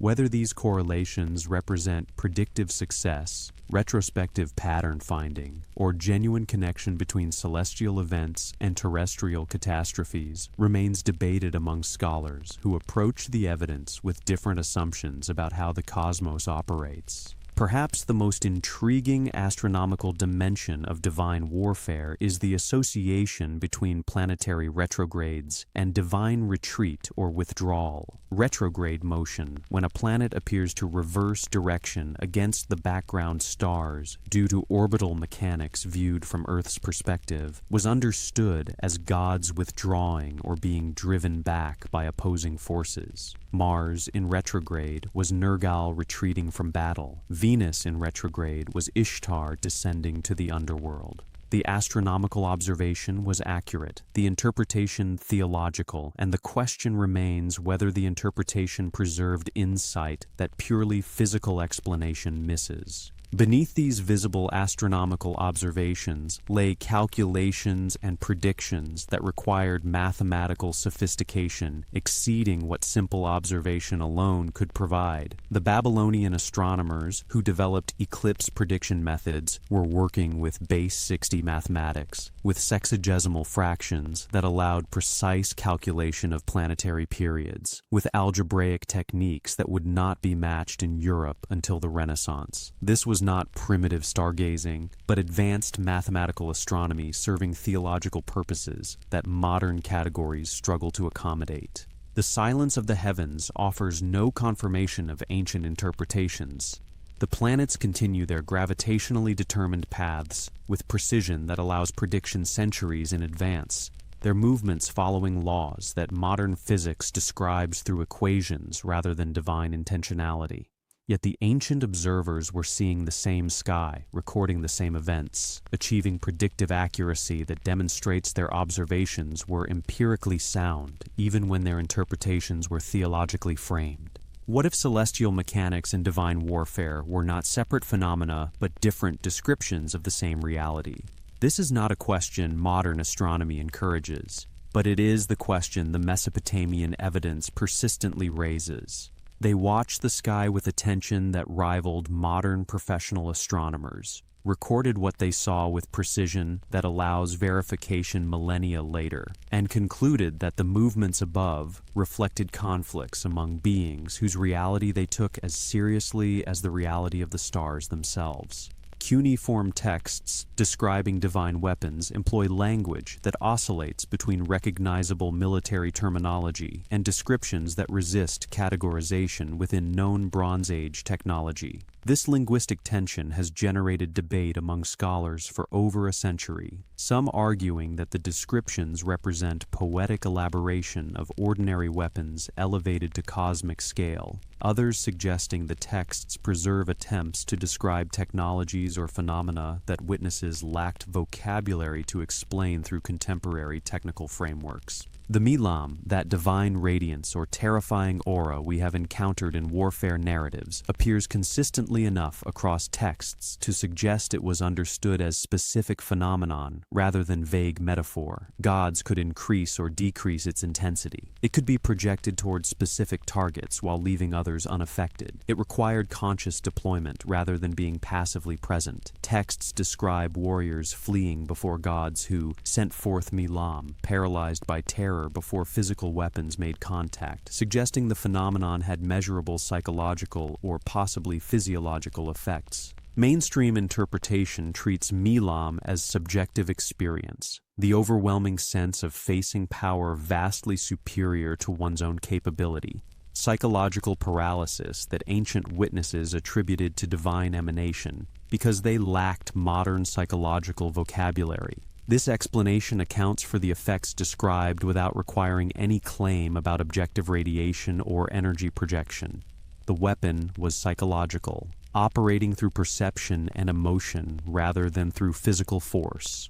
But the operational specificity in texts describing Milam deployment suggests something more systematic. The Era epic describes the god wrapping himself in Milam like a garment before battle, hurling Milam like a weapon at specific targets, withdrawing Milam when engagement ended. These are tactical descriptions suggesting control over an effect that could be activated, directed, and deactivated according to strategic needs. Perhaps Milam referenced psychological warfare techniques, deliberate cultivation of terrifying appearance and demeanor, or perhaps it described something our current categories have not adequately explained.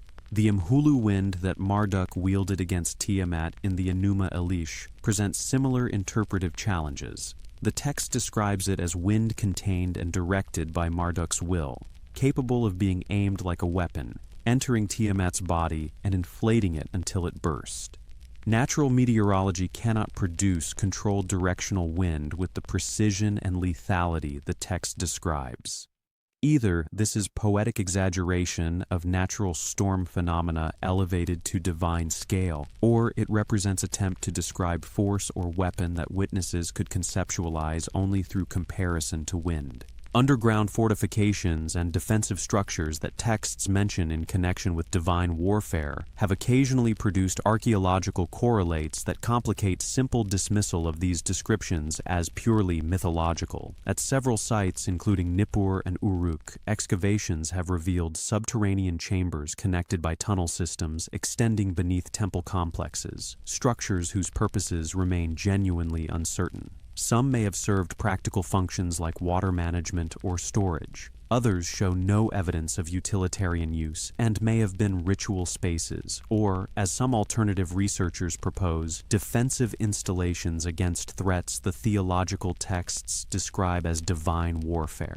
The aerial platforms, or boats of heaven, that texts describe gods using to travel between realms might reference observational platforms atop ziggurats, elevated structures from which priests conducted astronomical observations, and from which the curvature of the flat Mesopotamian plain could be observed extending to distant horizons. Or they might preserve memories of technologies we have not recovered, attempts to describe flight or elevation through mechanisms that Bronze Age vocabulary could express only as divine boats sailing through the heavens. Modern ground-penetrating radar surveys at Mesopotamian sites have revealed anomalies beneath several temple complexes, subsurface features that excavation has not yet accessed due to groundwater, political instability, or preservation concerns. At Babylon, beneath the Esagila temple dedicated to Marduk, radar returns suggest chambers at depths exceeding 5 meters in configurations that might represent natural cavities,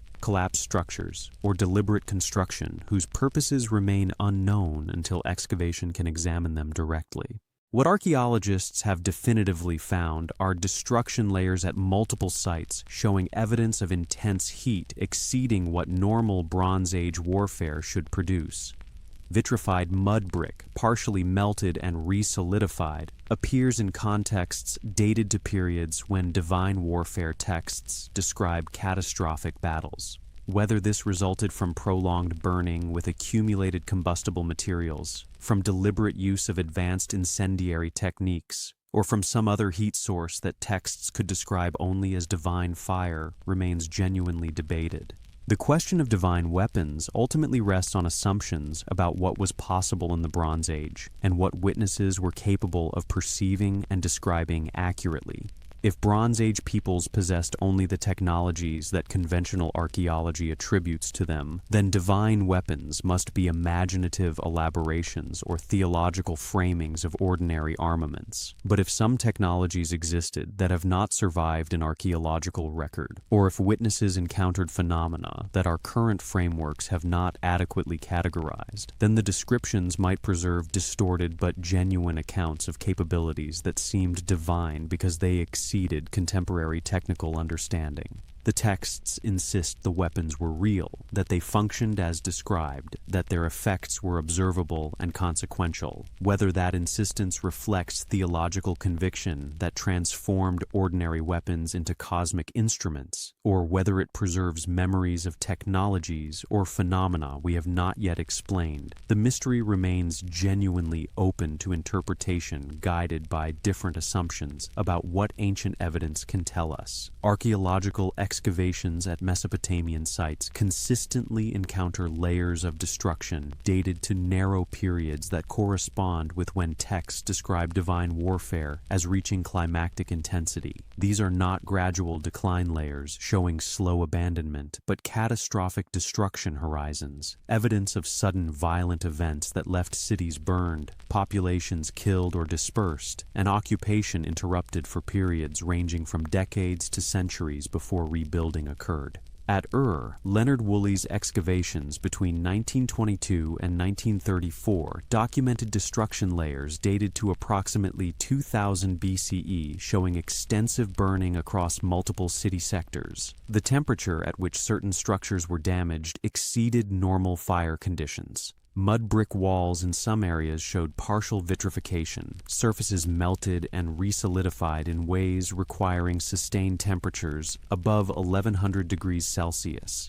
Woolley attributed this to intense fires fed by cedar beams from temple roofs and accumulated combustible materials, an explanation that accounts for the evidence while remaining within known Bronze Age technological capabilities. But later analysis of the vitrified materials using modern techniques has raised questions about whether conventional fire fully explains all observed heat damage.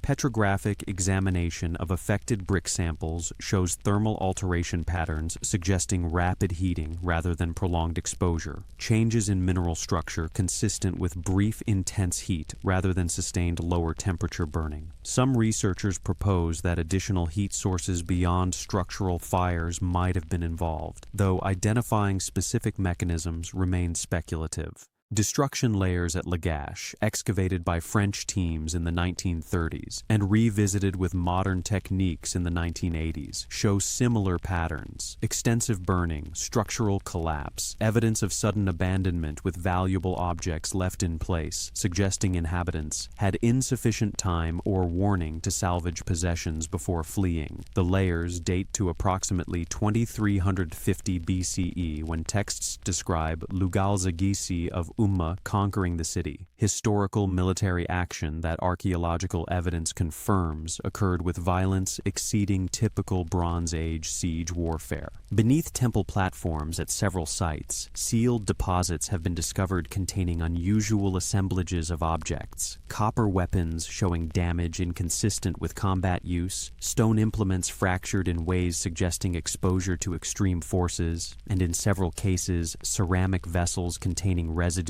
that chemical analysis cannot definitively identify. These deposits were deliberately sealed, placed beneath foundations during construction or reconstruction, suggesting they were considered significant enough to preserve but dangerous or sacred enough to hide from ordinary access. At Nippur's Ikur, excavations in the inner sanctum area revealed a subsurface chamber approximately 4 meters by 3 meters, its walls of fired brick laid in bitumen mortar, accessible only through a narrow shaft descending from the temple's restricted areas. The chamber contained no storage jars, no administrative ceilings, no evidence of ordinary utilitarian function. What it did contain were ash deposits with bone fragments, suggesting burning activities, and deposits of iron oxide in configurations consistent with having been liquid before drying. The chamber's function remains unknown, its existence documented, but its purpose lost to the silence that eventually consumed the civilization that built it. Geological evidence from the period when divine warfare texts reached their peak describes environmental stress that would have amplified any human conflict. The 4.2 kilo-year event, a severe aridification episode documented in climate proxies from approximately 2200 BCE, brought drought conditions across the Near East lasting over a century. Lake levels dropped, agricultural productivity declined. Cities dependent on irrigation faced water shortages that undermined the economic foundations of their civilizations. This environmental catastrophe coincides chronologically with the collapse of multiple Bronze Age societies across the Eastern Mediterranean and Near East. whether divine warfare narratives preserved memories of this climate catastrophe, whether they attributed environmental disaster to divine conflict because theological frameworks were the only available explanatory systems, or whether both human warfare and environmental stress combined to create catastrophes that exceeded either factor alone, remains actively debated. The archaeological evidence confirms catastrophe. The texts attribute it to divine warfare. The relationship between evidence and interpretation continues to generate scholarly discussion without reaching consensus. Perhaps the most unsettling aspect of the archaeological evidence is what it does not show. The cities destroyed during the periods when divine warfare texts describe cosmic battles were rebuilt, often quickly, sometimes with different populations or under new political authority. Life continued after catastrophe with resilience that speaks to human adaptability. But the cultural continuity that preserved the divine warfare narratives suggests the catastrophes left psychological scars that theological frameworks struggled to heal, traumatic memories that required theological explanation even when practical recovery proceeded successfully. The hidden chambers, the vitrified brick, the sealed deposits, the destruction layers, all this physical evidence survives in the ground, patient and silent, available for examination by anyone with appropriate permissions and techniques. What it means, what caused the destructions it documents, what relationship it bears to the divine warfare that texts describe. These questions remain open, not from lack of evidence, but from evidence that supports multiple interpretations, depending on assumptions brought to its examination. The stillness beneath the temples holds its secrets close, releasing physical traces while withholding definitive explanations, offering fragments that serious scholarship continues to examine and debate without reaching final conclusions that would close the mystery and render the questions settled. The question sits at the center of everything we have explored tonight, and honest scholarship requires acknowledging that it remains genuinely open despite over a century of intensive archaeological and textual analysis. What ended the early dynastic period and ushered in the era that Mesopotamians themselves described as a different age. The evidence supports multiple interpretations, none definitively proven, all attempting to reconcile fragmentary data into coherent explanations that account for both the historical destructions and the theological frameworks through which ancient peoples understood those catastrophes. The mainstream academic interpretation emphasizes climate change as the primary driver of the Bronze Age disruptions that texts frame as divine warfare. The 4.2 kiloyear event, documented through multiple climate proxies, including lake sediment cores, stalagmite growth patterns, and ocean sediment analysis, brought severe aridification to the Near East, beginning around 2200 BCE and persisting for over a century. Annual rainfall in regions dependent on rain-fed agriculture dropped by 20 to 30%. River flows decreased as snowpack in source mountains diminished. Agricultural productivity collapsed in ways that undermined the economic foundations of Bronze Age civilizations across the Eastern Mediterranean and Near East.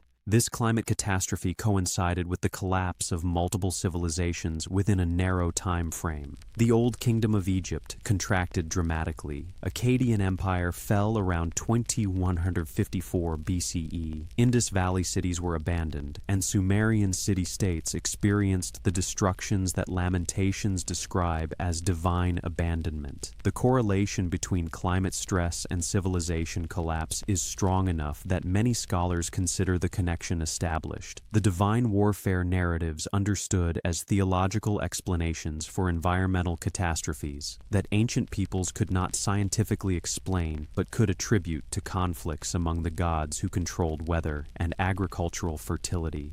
But some researchers argue that climate change alone cannot fully account for the specific patterns of destruction that archaeological evidence documents. The vitrified brick at multiple sites, the intensity of burning beyond what structural fires typically produce, the suddenness of abandonment suggested by valuable objects left in place, all this points to violence exceeding what gradual climate stress would generate. Perhaps climate catastrophe triggered human warfare as cities competed for diminishing resources, military conflicts amplifying environmental stress into total civilizational collapse that theological frameworks could explain only as divine warfare made manifest. Alternative interpretations propose cosmic impact as contributing factor or primary cause. The evidence for this hypothesis is fragmentary but provocative. Impact crater candidates in the Middle East dated to the relevant period, though dating precision remains insufficient for definitive correlation.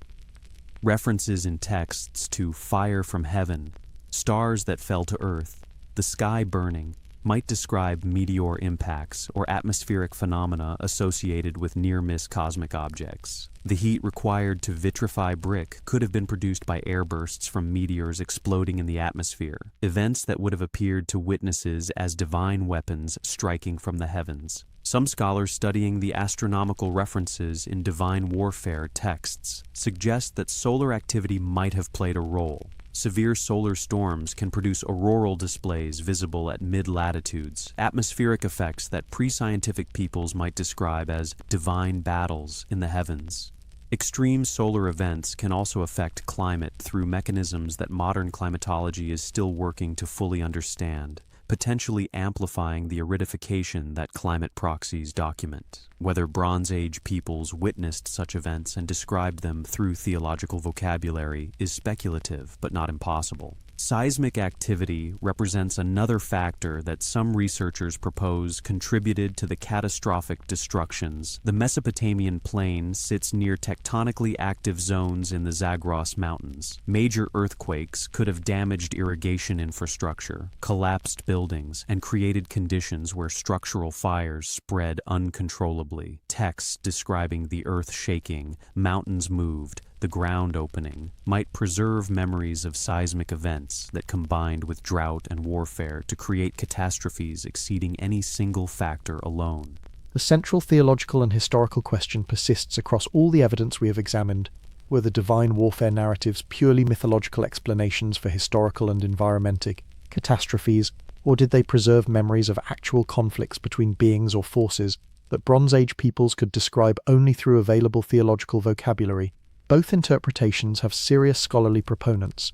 Neither can be definitively proven with available evidence, and the choice between them reveals as much about the assumptions we bring to ancient texts as it does about what the texts themselves contain. The mainstream scholarly interpretation treats divine warfare as sophisticated political and environmental theology. From this view, the Sumerians were processing real catastrophes through frameworks that made those catastrophes comprehensible within their cosmological understanding. Climate disasters became divine punishment. Military defeats became evidence of gods losing battles to rival deities. Political upheavals became cosmic restructuring. The narratives were not describing literal warfare among actual divine beings, but were providing theological explanations for historical events that required meaning-making beyond simple cause and effect descriptions. This interpretation is intellectually rigorous and evidentially grounded. It requires no claims about supernatural reality, no acceptance of entities beyond what empirical investigation can verify. The gods were cultural constructs, powerful and meaningful within their cultural context, but not independently existing beings capable of actual warfare. The sophistication of the narratives, their internal consistency, their careful preservation across centuries, all this reflects the importance of theological frameworks in ancient societies, without requiring those frameworks to be literally true. But some scholars working in phenomenological traditions argue this interpretation, while methodologically sound, may miss something essential about how ancient peoples experienced reality.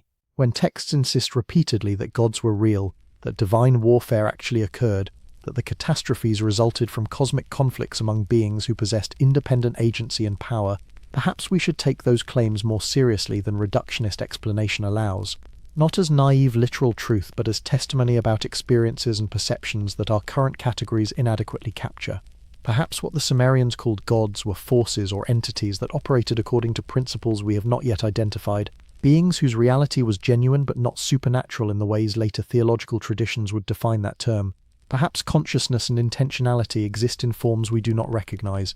Perhaps the boundary between subjective experience and objective reality is more permeable than materialist frameworks acknowledge. Perhaps the gods were real in ways that neither simple belief nor simple dismissal adequately describes. Alternative interpretations, including the ancient astronaut frameworks we have encountered in previous discussions, propose that the Anunnaki were extraterrestrial visitors, and that divine warfare describes actual conflicts between factions of these visitors, conflicts conducted with technologies that Bronze Age witnesses could describe only as divine weapons. This interpretation reads the texts literally: the gods came from elsewhere, they fought each other using advanced capabilities, and the catastrophic destructions were collateral damage from conflicts humanity could observe but not influence. Mainstream scholarship overwhelmingly rejects this framework, noting that it requires assuming technologies for which no archaeological evidence exists, that it ignores how mythology functions across all cultures, and that it takes poetic and theological language as technical description in ways the texts do not support. We may never know whether extraterrestrial contact occurred in the Bronze Age, because the evidence required to establish such contact, physical artifacts of unambiguous extraterrestrial origin, has not been found despite over a century of systematic archaeology across Mesopotamian sites. Cross-cultural divine warfare narratives add complexity without providing resolution. Greek Titanomachy, Norse Ragnarok, Hindu cosmic battles, all describe gods fighting gods in conflicts that end or transform ages. Are these independent developments universal human archetypes for processing catastrophe and change, or do they preserve fragmentary memories of actual periods when catastrophes occurred on scales large enough that multiple civilizations experienced them and mythologize them through their respective theological frameworks? The question of whether gods actually fought may rest on definitions of what constitutes actual and what defines gods. If gods mean supernatural beings existing independently of human consciousness, then empirical investigation cannot verify their reality, and belief becomes matter of faith rather than evidence. But if gods might be something else, forces or entities or aspects of reality that ancient peoples perceived and interacted with in ways we no longer access or recognize, then the question remains genuinely open to investigation, rather than settled by methodological assumptions. We may never know what the Sumerians actually experienced when they recorded divine warfare narratives with such conviction and detail. We may never bridge the cognitive distance between their worldview and ours sufficiently to fully understand what categories of reality they were describing. The tablets exist, the myths persist, the archaeological destructions are documented, but the relationship between textual description and historical event remains interpretively open, in ways that allow multiple frameworks depending on assumptions about what is possible. Perhaps this uncertainty is valuable, rather than frustrating. Perhaps the open question invites humility before mysteries that resist simple explanation, before evidence that supports competing interpretations depending on what we bring to its examination. The Sumerians believed the gods fought, recorded that belief with care and specificity, preserved it through centuries of transmission.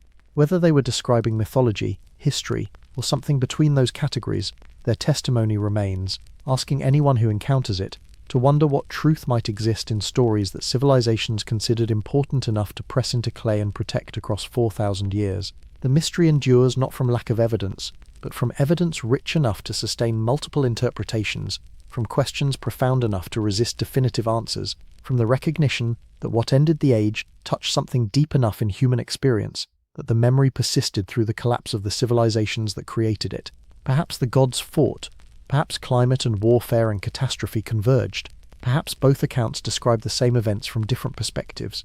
The question remains alive because it addresses something permanent about how humans encounter forces larger than ourselves and struggle to name what we experience. When the last cuneiform tablet describing divine warfare was written, probably sometime in the 1st century CE, in one of the few remaining temples where Mesopotamian religious tradition had survived successive waves of Persian, Greek, Parthian, and eventually Roman cultural transformation, the scribes who pressed those final wedge-shaped marks into clay could not have known they were ending a tradition that had persisted for 3 millennia. The knowledge simply stopped being transmitted, the languages ceased being spoken, the temples closed, and the narratives of gods at war entered a silence that would last nearly 2,000 years. But the memory did not die completely. It transformed, migrating into other cultural frameworks that preserved elements while forgetting the specific Mesopotamian contexts. Biblical traditions preserved echoes in accounts of divine judgment on cities, in descriptions of heavenly warfare, in the theology of cosmic conflict between order and chaos that Genesis inherits from older Near Eastern cosmologies. The war in heaven described in Revelation, Michael and his angels fighting the dragon, reflects narrative structures that appear first in Mesopotamian divine warfare texts, similar enough to suggest cultural transmission, even when specific connections cannot be definitively established. Greek mythology absorbed and transformed Mesopotamian motifs through trade networks and cultural contacts spanning millennia.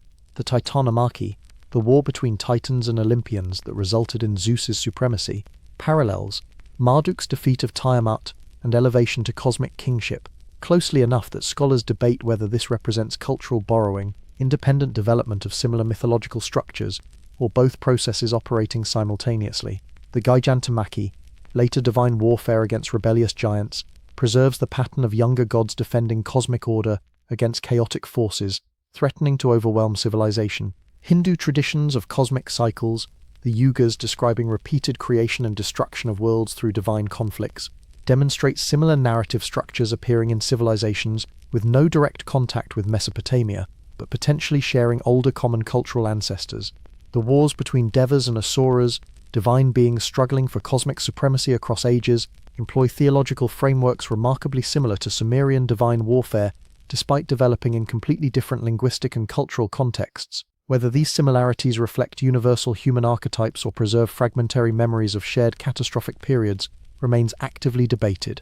The rediscovery of Mesopotamian divine warfare narratives in their original form began with the 19th century decipherment of cuneiform, which we have discussed in earlier sections, but the specific study of warfare texts as coherent theological and possibly historical framework developed primarily in the 20th century as the volume of translated material reached critical mass, allowing synthetic analysis. Scholars including Thorkild Jacobson, Samuel Noah Kramer, and more recently Francesca Rochberg have gradually reconstructed how divine warfare functioned within Mesopotamian cosmology, how it explained catastrophe, how it structured understanding of power and cosmic order. Even now, in the 21st century, new discoveries continue reshaping understanding. In 2019, researchers at the British Museum identified previously unrecognized fragments of the Era epic among tablets that had been catalogued but not fully studied since their acquisition in the 1880s. The fragments, when joined to known portions of the text, revealed additional details about the divine weapons Era employed, descriptions that added specificity to already troubling accounts of divine violence, exceeding any restraint or proportion. Still today, teams of cuneiformists work through museum collections containing tens of thousands of tablets that have been photographed, catalogued, and stored, but never fully translated or published. Each season brings new findings from these archival projects, texts that have survived 4 millennia in clay but remained unread for the century or more since their excavation because the scholarly expertise required for translation has never been abundant enough to process the full volume of material. Some of these unstudied tablets almost certainly contain divine warfare narratives we have not yet encountered, details that would further enrich or complicate current understanding. The stars that governed astronomical interpretation of divine warfare still wheel through their cycles tonight, Venus tracing its 584-day pattern between morning and evening appearances, Mars brightening and dimming according to its roughly 2-year relationship with Earth's orbit, Jupiter moving through its 12-year progression against the background constellations. The celestial mechanics that ancient astronomers observed and interpreted as divine presence, expressing itself in observable movements, continue operating with precision that allows prediction centuries in advance, indifferent to whether any priest watches, whether any ceremony responds to their configurations. What the legacy of divine warfare narratives means for us now is not a simple question with comfortable answers. It means we are further from understanding our ancestors than we often acknowledge, that their experiences of catastrophe and their theological frameworks for processing those experiences operated according to logic we can study but never fully inhabit. It means that questions about power, about cosmic order, about what forces govern existence, and what happens when those forces come into conflict, these questions were being asked with sophistication 4,000 years ago and remain unanswered in frameworks we find satisfying. Even now, the patterns repeat in ways we might recognize. Civilizations face environmental stress, political competition for resources, technological capabilities that seem to exceed wisdom about their proper use, cosmic-scale questions about order and chaos that no merely political or economic framework adequately addresses. The divine warfare narratives, whatever their literal truth, addressed permanent aspects of human experience, the encounter with forces beyond control, the struggle to maintain order against chaos, the recognition that power breeds conflict, and that even cosmic hierarchies cannot guarantee permanent peace. The story continues in us, in everyone who encounters these ancient texts and wonders what they describe, what actually ended the age, whether the gods fought, or whether that was simply how Bronze Age peoples explained catastrophes they could observe but not prevent. The tablets rest in museums, their wedge-shaped marks still legible after 4 millennia, still asking anyone who reads them to consider what truth might exist in narratives that civilizations preserved with such care and transmitted across such enormous spans of time. Perhaps the gods fought. Perhaps climate catastrophe, human warfare, and environmental disaster converged to create events that felt cosmic in scale and required theological explanation. Perhaps both accounts describe the same realities from perspectives we struggle to reconcile. The uncertainty is not failure of scholarship, but recognition that some questions touch mysteries deep enough to resist final answers, that the evidence surviving across 4,000 years is rich enough to sustain multiple interpretations, that wonder before these narratives is more honest than certainty. The age ended. Something catastrophic occurred. The survivors recorded what they believed they had witnessed with conviction, powerful enough that the memory persisted through the collapse of their entire civilization, and we inherit that testimony, those questions, that persistent wondering about what forces shaped our origins and what conflicts might have marked the boundaries between ages when the world changed in ways that seem to require divine warfare to explain. The story does not end but transforms, carried forward not in temples or tablets alone, but in the wondering minds of those who look at ruins and ask what happened, who read ancient texts and feel their weight, who recognize that the questions the Sumerians raised about power and catastrophe and cosmic order remain alive because they address something permanent in what it means to be human, to exist within forces larger than ourselves, to wonder what governs the universe and what happens when those governing forces turn against each other. That wondering, ancient and patient and quietly persistent, has always been part of what we are. The battlefields where gods supposedly fought have returned to dust and silence. The temples where priests conducted ceremonies to prevent divine warfare stand as tells now, elevated mounds rising above the Mesopotamian plain, marking where cities once sprawled, where ziggurats reached toward heaven, where thousands lived and worked and prayed, and eventually fled or died, when the age ended in ways the tablets still struggle to fully explain. The wind moves over these ruins, as it has moved for 4,000 years, carrying dust that was once brick, that was once ceremony, that was once the most elaborate attempt at understanding cosmic conflict that Bronze Age civilization achieved. Wherever you are right now, let that image settle, the wind over ruins, the silence that holds so much. You are breathing, quietly, in a world those ancient scribes could not have imagined. The technology surrounding you, the darkness of your room, the device carrying these words across time and space, all of it would have been incomprehensible to the priests who pressed divine warfare narratives into clay with conviction that what they recorded mattered, that future generations would need to know what they knew. They were right about that, even if they could not have anticipated what form those future generations would take, or how different the world would be in which their testimony finally found new readers. The stars they watched are still there, unchanged across the entire span between their world and yours. Venus is somewhere in its 584-day cycle, appearing as evening star in the west or morning star in the east, depending on its current relationship with the Sun and Earth. Mars traces its roughly 2-year pattern, brightening when Earth's orbit brings us close, dimming as we separate. Jupiter moves through its patient 12-year progression against the background constellations, the celestial mechanics that Mesopotamian astronomers understood as divine presence expressing itself through observable movement, continue operating with precision that allows prediction centuries in advance, apparently unconcerned with whether any priest watches, whether any theology interprets their configurations as warfare or peace. The clay that holds the divine warfare narratives rests in museums now, catalogued and archived, its wedge-shaped impressions still crisp enough to read after 4 millennia of burial and recovery. Touch one of these tablets, carefully with gloved hands in a conservation lab, and you feel slight ridges where the stylus pressed, valleys between impressions. The clay is cool, surprisingly light, fragile despite its survival, and somewhere in those patterns of wedges and valleys, ancient voices still speak of gods who battled gods, of weapons that destroyed cities, of cosmic conflicts that ended ages while humanity watched helpless from below. Some mysteries will remain exactly as we found them tonight. We do not know with certainty what ended the early dynastic period, whether climate catastrophe alone, or combined with warfare and possibly cosmic events, created destruction so severe they felt divine in scale. We do not know what the divine weapons actually were, whether poetic elaborations of ordinary bronze, or attempts to describe forces that witnesses lacked vocabulary to explain literally. We do not know whether the gods were mythological constructs, psychological projections, technological visitors, or something else that our current categories have not adequately named. These questions were alive 4,000 years ago. They are alive tonight. They will likely remain alive when whatever comes after us looks back at our attempts to understand. There is something restful in that endurance. The mystery is not a problem awaiting solution, but a permanent feature of how consciousness encounters forces larger than itself and struggles to name what it experiences. The Sumerians pressed their understanding into clay with enough conviction that the impressions survived longer than their entire civilization. We inherit those questions, that wondering, that recognition that existence involves powers and conflicts beyond what any single explanatory framework can capture.